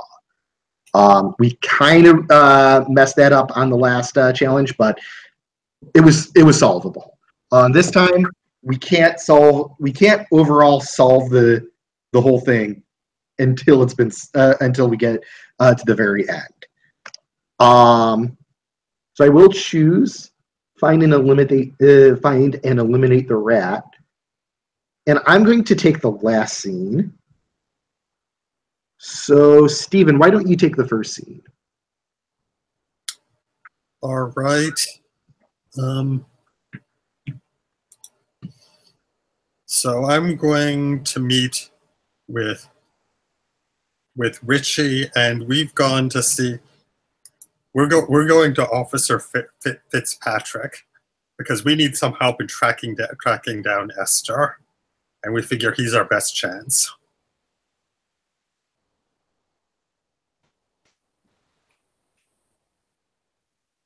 So where do you go to find Fitzpatrick? Let's say it's this. It's a cheap diner. Cheap diner. There's like greasy coffee and donuts and just a greasy spoon. Okay. I think Fitzpatrick is like dunking a bit of his donut in his coffee. It's like, well, gentlemen, I understand it's been a busy week for you. You could say that. I assume you've heard about the commotion at the hotel. Little bit. I'm going to be frank with you. We need some particular help, and we think you could give it to us. I don't know. I'm awfully busy these days. This could be very profitable for you. I know, but I'm just so stressed out. You know what makes me not as stressed out? Look, Fitz, cut the shit. We'll give you your 10% you asked for before. Oh. That's so cute. That's so cute. See, my guess, since you're still back in town, and you're asking for my help, I'm guessing my help is worth a lot more than it used to be. Equal share, 1/3. We'll cut you in. We'll cut you in as full partner, including that the profits off of that special piece. Correct? 1/3 of everything. I mean, we got expenses. We owe Tony Rollo 14%, but 1/3 of everything after he gets his cut. Ooh. I'm not. My mama never did a great job teaching me to share. See, I think a third before everyone else's cut sounds a lot better. For a third, you got to deliver though. If you don't deliver, you don't get jack shit. Of course. My understanding is if I don't deliver, I'll get a third of nothing. Because that's what your take is, isn't it? Kinda. You see, Esther sold us out. She ran off with everything. We gotta find her. Yeah. That's the situation. My guess is Loverboy here wasn't doing it for her anymore. Yeah, I like well, break the coffee cup like on the table. I grab a coffee cup. Shut your damn I mouth. grab. Ain't nothing worse I than a freaking calm cop. down, I hate calm cops. down, Richard, calm down. I hate cops. Calm- Worst thing I hate cops is dirty cops. You're a dirty ass cop. I hate you. But pretty soon I'm going to be a rich, dirty cop. That's if you find her. Rich, calm down. This is just how the game is played, and it's like this is Esther. She didn't know how the game was played. That's what went wrong. Fitz, he may be dirty, but once you pay him, you know he can get the job done. He's not gonna pull some cheap trick like Esther did. No, I believe him because You can trust him if that he doesn't get the job done, he knows. the money's not there anyways. Right. Yeah.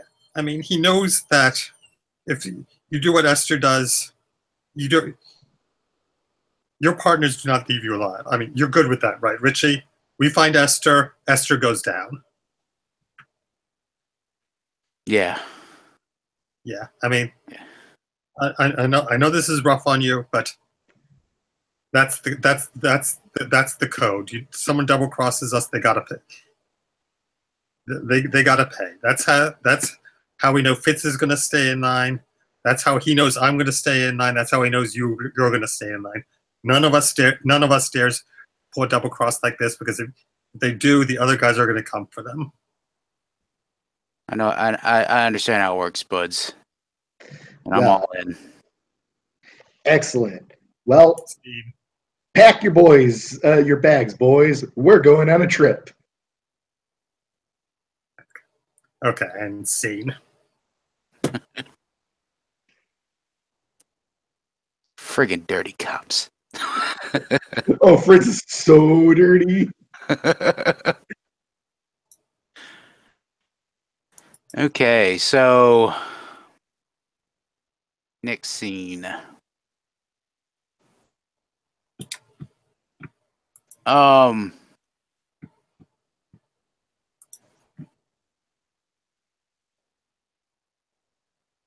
I would say the next scene is we're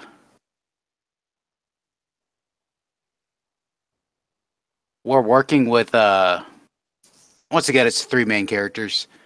And you are coordinating with like not with the city police but with like the county police. We kind of got Esther, triangulated down to a certain county out in the country. And like you're talking with all the authorities, the main authorities there, and they're about to tell us where Esther is. Okay. Yeah, and I think like Fitzpatrick just like several times during the conversation just goes to Spuds. He's like, grease the wheels. It's like he's definitely making you two pay for all the bribes we have to do to get the locals on our side.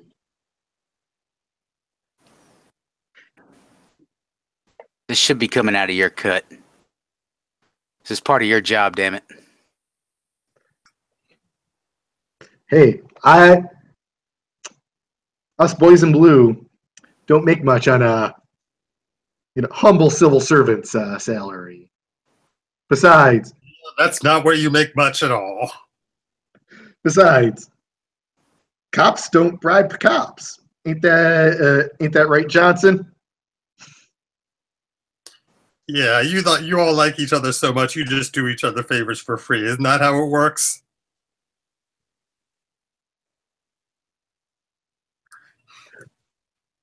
Besides, I grimace and I pull out 100 and pass it to him.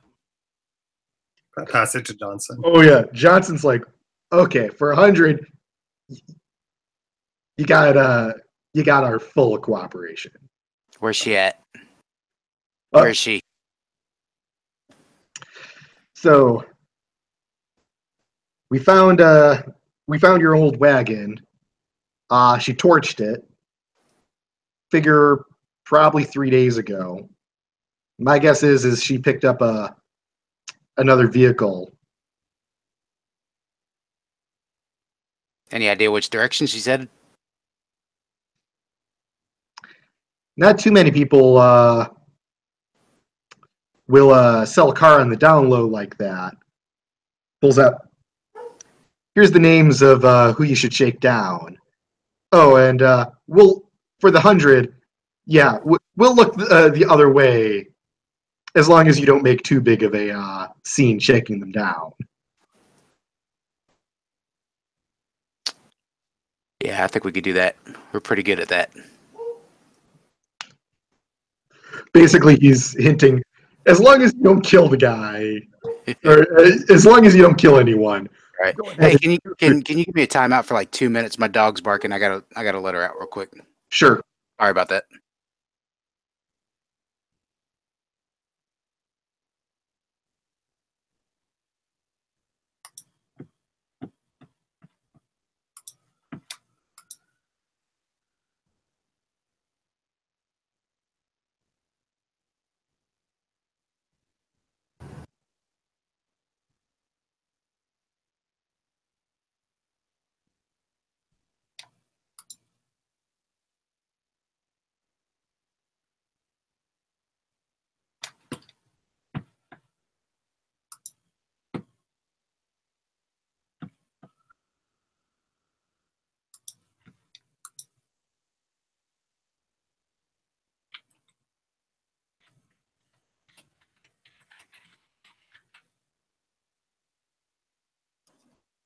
All right, I'm back.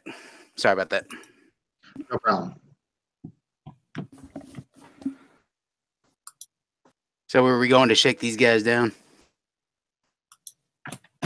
Well, you get to cut the scene whenever whenever Okay. you want. Yeah, that seems like a good cutting point. So Okay. So it's on to the last scene. I think I'm going to flash forward quite a bit. I think we've spent weeks traveling from town to town, basically, going, doing this. And I think we finally catch up to her in California. And yeah, I think we're in. I think we're in a car trying to chase down Esther. Trying to catch her and find where she stashed the money.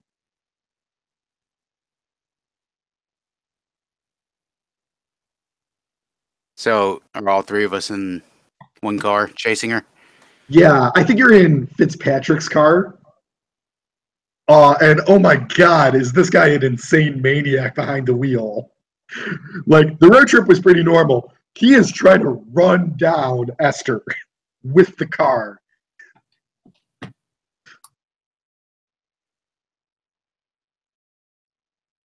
Christ, Fitz, slow down, man. I mean, what good is the money if we're all dead?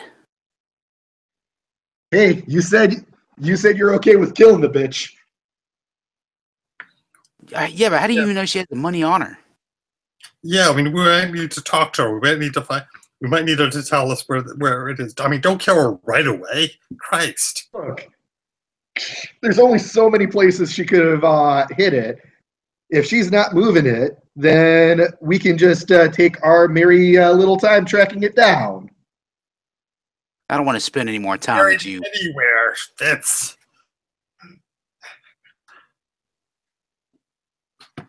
No, we gotta keep her alive until we know where the money is. That's just sense. Look, 1/3 of nothing. I hate a backseat driver. You want to take over? You let's go the wheel. Go right ahead. Okay, I reach over and I grab the wheel. Okay, so and like Richie, you reach over and take the pedals. Hold on a sec. He leans out the window with the gun. The tires! Shoot the tires! We cut as he pulls the trigger. Okay. Okay. So, This is the last set of questions. It works mostly the same. There are a couple of fine differences, but so the first question, if your main character is unhappy about the path the Fellowship has taken, hold 1 red stone. If your main character actually wants the quest to fail, hold 2 red stones. Otherwise, hold no stones. Okay, it looks like we start by adding 2 white and 2 red stones because, I mean, you start with 1 white and 1 red, and then you add 1 white for the successful challenge and 1 red for the failed challenge. Yes, I'm sorry, I forgot about that part of it. So 2 red, 2 whites go in. 1 white for each successful challenge, 1 red for each successful challenge. 1 red for each failed challenge. So we succeeded at the first challenge and failed at the second. Yeah. So yes.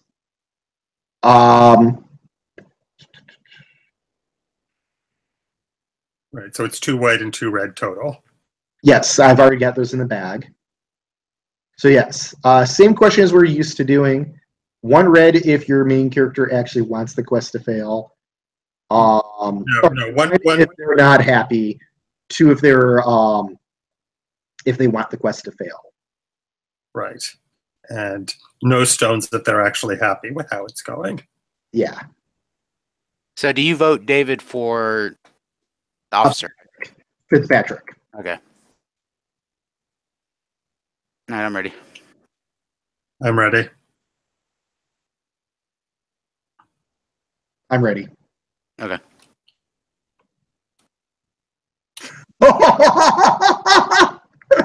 So we're putting in 4 red stones. Fitzpatrick wants it to fail because he thinks that if he thinks that if we just kill Esther, he can and don't find the cash, he can come back later and get it all for himself. Okay. Okay. Richie wants it to fail because he doesn't want to follow the code of killing Esther. He kind of wants her to get away with it. Right, and I want it to succeed because I want the money. That was the whole point of this thing, and we've almost got it. We're almost there. And you're willing to play it straight, like unlike everyone else. Right. Well, it's like I've got no reason to want to want us to fail. So, but the businessman. The question is whether I'm happy about how things are going or not, and I think we're close enough that I'm happy with it.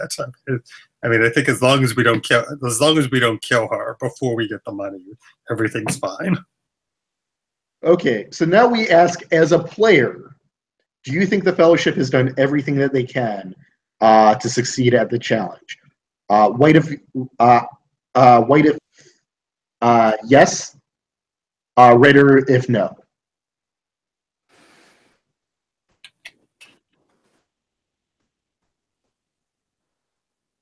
Ready. Yeah. Okay. Okay. 1 red and 2 whites. Put the stones in the cup without looking, draw 1 stone. And this is for all of the marbles.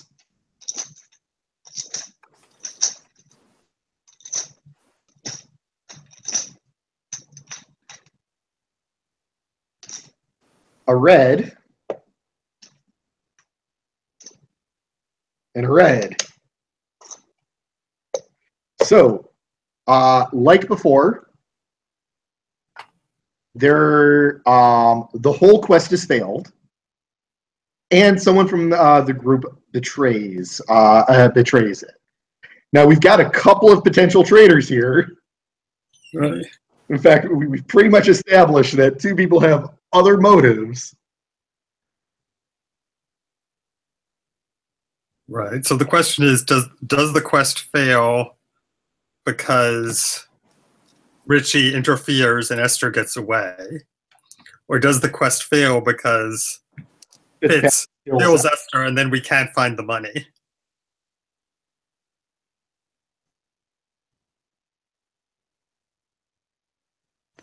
Personally, I think it's a better story if you had the love involved of letting Esther get away.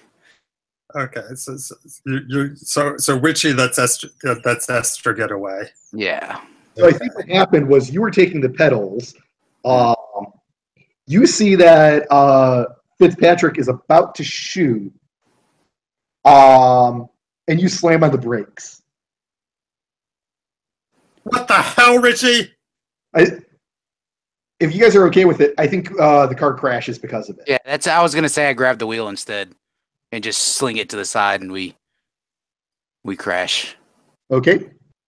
So now we do epilogues.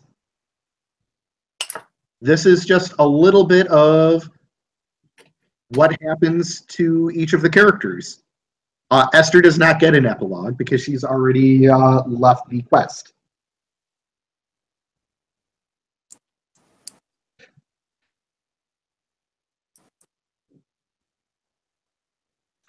Okay, so I'll do epilogue for Richie. So so you see Richie in he's sitting in prison.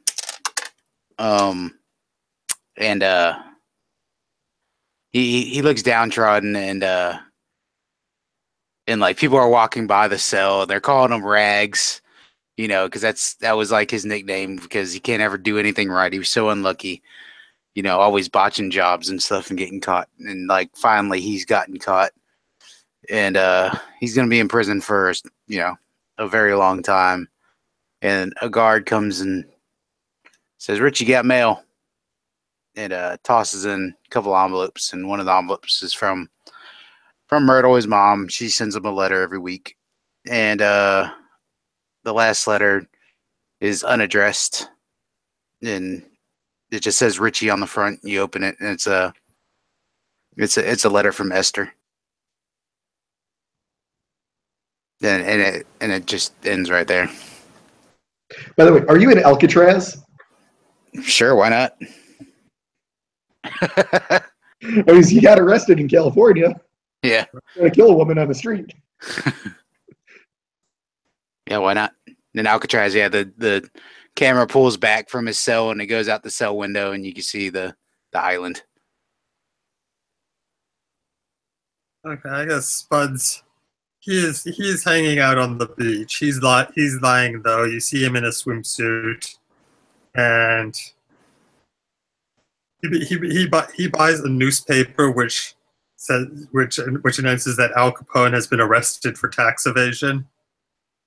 Like, reads it, shakes his head, goes back down to the beach, sits on a beach chair reading the newspaper. We cut back to the car accident, and Richie is pretty banged up. Spuds is banged up. You guys basically swiped the side of the building, of a building during that skid out. But you did it on the driver's side, the side that Fitzpatrick was hanging out of. He basically got decapitated in the car accident, and it is a gruesome mess. Nice. And that's follow. These damn heists never work out.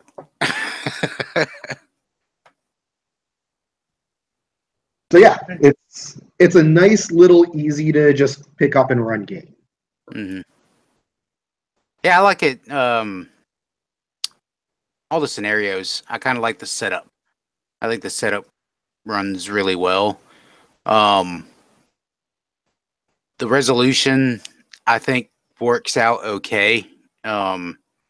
It kind of looks like that was borrowed a little bit from Fiasco, with the, did the scene go good, the scene go bad? The white dice, black dice thing. I can see that resolution coming from Fiasco. I think the game needs a little bit more structure on the role play. Yeah. I felt like I agree with that. I felt like I needed a little bit more. I don't know, something to add structure. Maybe like some sort of mini resolution after each scene. So, which does it go at some point where you decide, does this go well? Does this go badly? Is there a complication? I don't know. Something more than just role playing it out. I like the flexibility. It's just a little too unstructured. Yeah, I think there's a couple of things that it can benefit from, depending on the group. Number one, if you have role players who know each other very well, there's a lot of advantages of just being able to pick up on cues and doing that.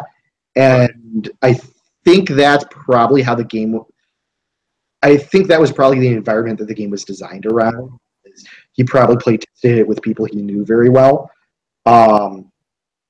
The other thing is I think having a few more players actually probably adds more to the game, because then it adds more interesting interactions. You can do more of like shorter scenes, and you can have 3 characters and antagonists and things like that show up. Mm. Right. I think he should have taken some of the scene framing that's involved in Microscope and brought it over to this game as well. When you set up a scene in Microscope, you're answering a question.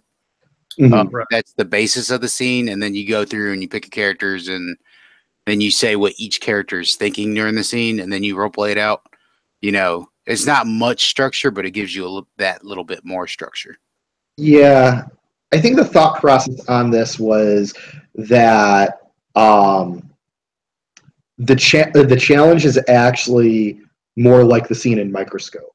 Mm-hmm. And then the actual scenes are kind of like snippets getting to it. I do agree that it is a little bit more challenging getting people onto the right page for this. I've played this once with 2 people I know very well, and I facilitated it once before with 3 strangers. I'd say the best run was with the 2 people I really knew well. Right. And then this was the second best. I think the one with the colony was a little bit harder because there was a lot of things that characters wanted that weren't immediately tied to the challenge of building a colony. Right. Yeah, I can see it. Right. And it seems like what happens is that it's hard to set up a challenge in a way that it's not just something that you easily overcome, because I mean, in framing the challenge, you're sort of also framing your approach to the challenge, and it's like introducing complications without some sort of mechanical element is something. It's you really have to get into the mindset of you're working to advance the plot and interfere with the plot at the same time. Yeah. Yeah. So earlier I mentioned the Sege principle, which is something that Paul Sege apparently said at some point that has gotten on with game designers. Is effectively saying it doesn't work when you set up and resolve your own challenge, right, or your own obstacle. And this game makes you want to do it.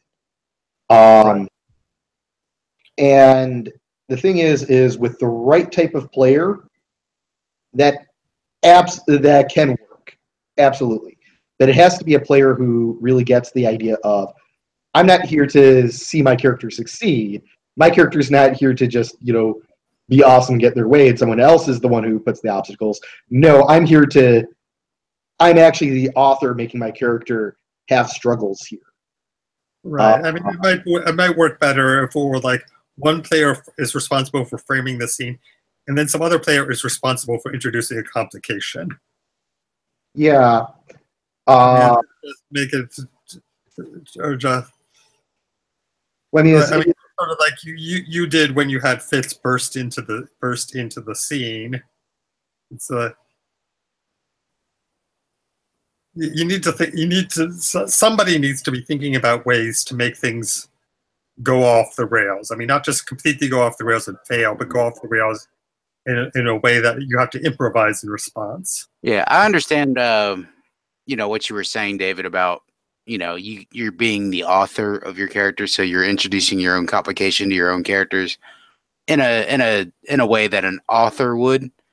But for me, it's hard in a role playing sense. I guess I'm just not used to that. I'm used to having that feeling of opposition in a scene.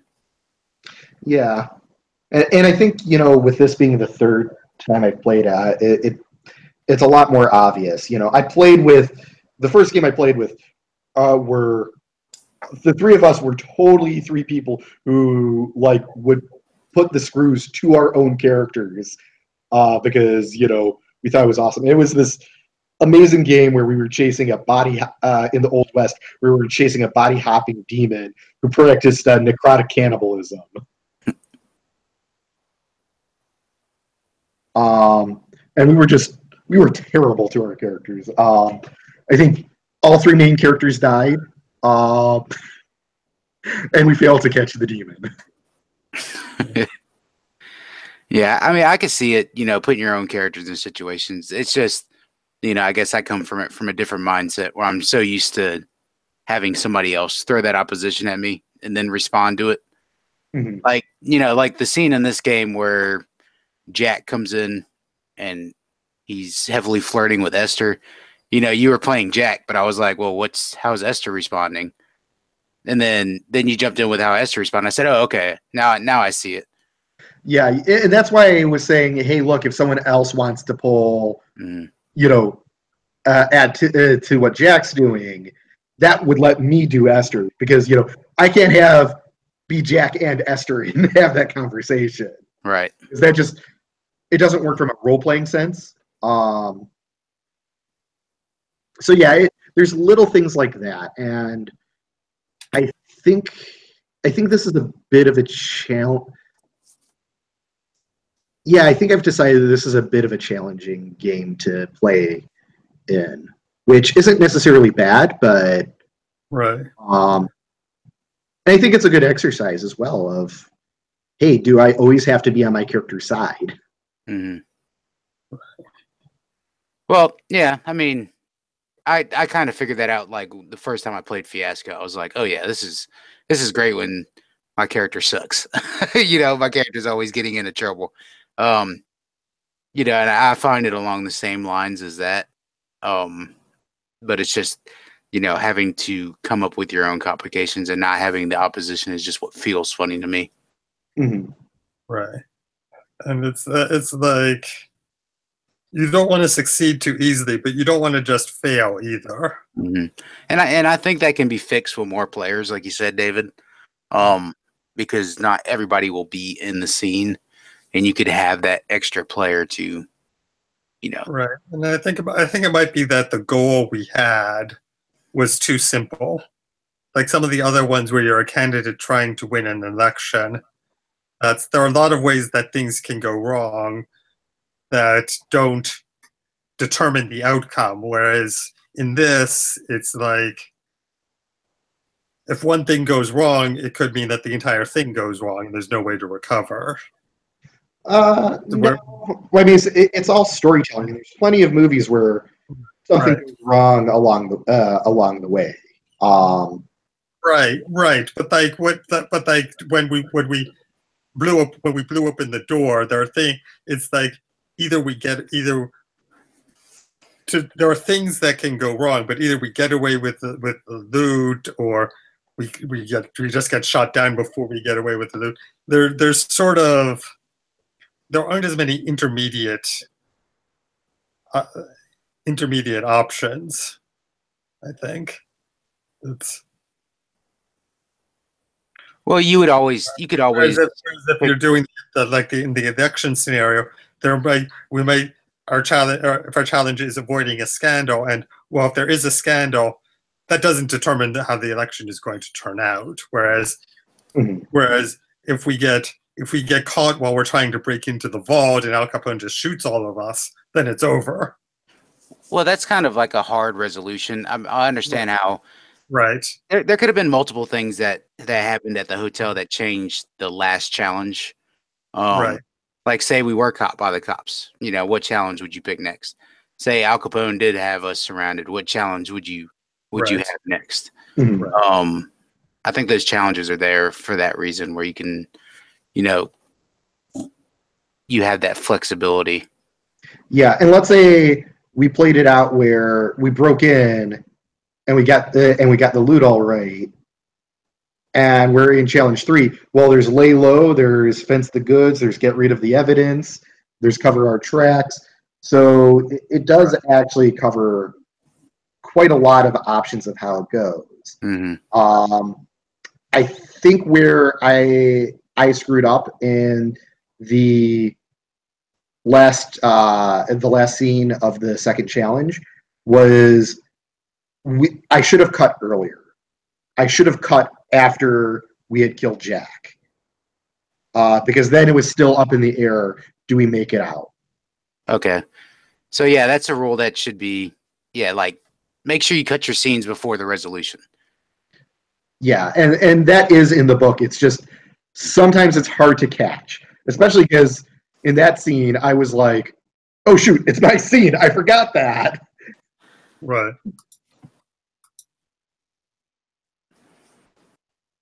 But yeah, as a storytelling framework, I think the game does a good job with that. Yeah, and I'd like to play it just to play one of the other scenarios. To see how the other scenarios play out as well. no, it's totally worth it, and I mean, and you notice we finished in about 2.5 hours. Mm. So that's actually one of the best things about the system is it is just it's quick. It fits in with a filler, and that's why this was actually my first game that I ran for Gauntlet Hangouts. So I was like, and I just started a job last month, a new job last month. So I'm like, nope, I'm running something easy. Yeah, that's a good choice. Just like Microscope. Microscope's so easy to run. It's yeah, I can see how this game is pretty easy to run. Yeah. And then, of course, actually, I think it's probably deceptively challenging to run because you've really got to give guidance to people with it sometimes, and just cue them as to how they're supposed to be developing scenes in a productive way. So right. I would say it's not an easy game to facilitate. I mean, the book does give a lot of good advice for it, but I'm not just going to read the advice when teaching the game because that's not good strategy. I think a lot of it is based on your fluency with different types of games. If you are feeling comfortable, running this type of game and addressing challenges and working with players, then it's all skills that you already have. Right.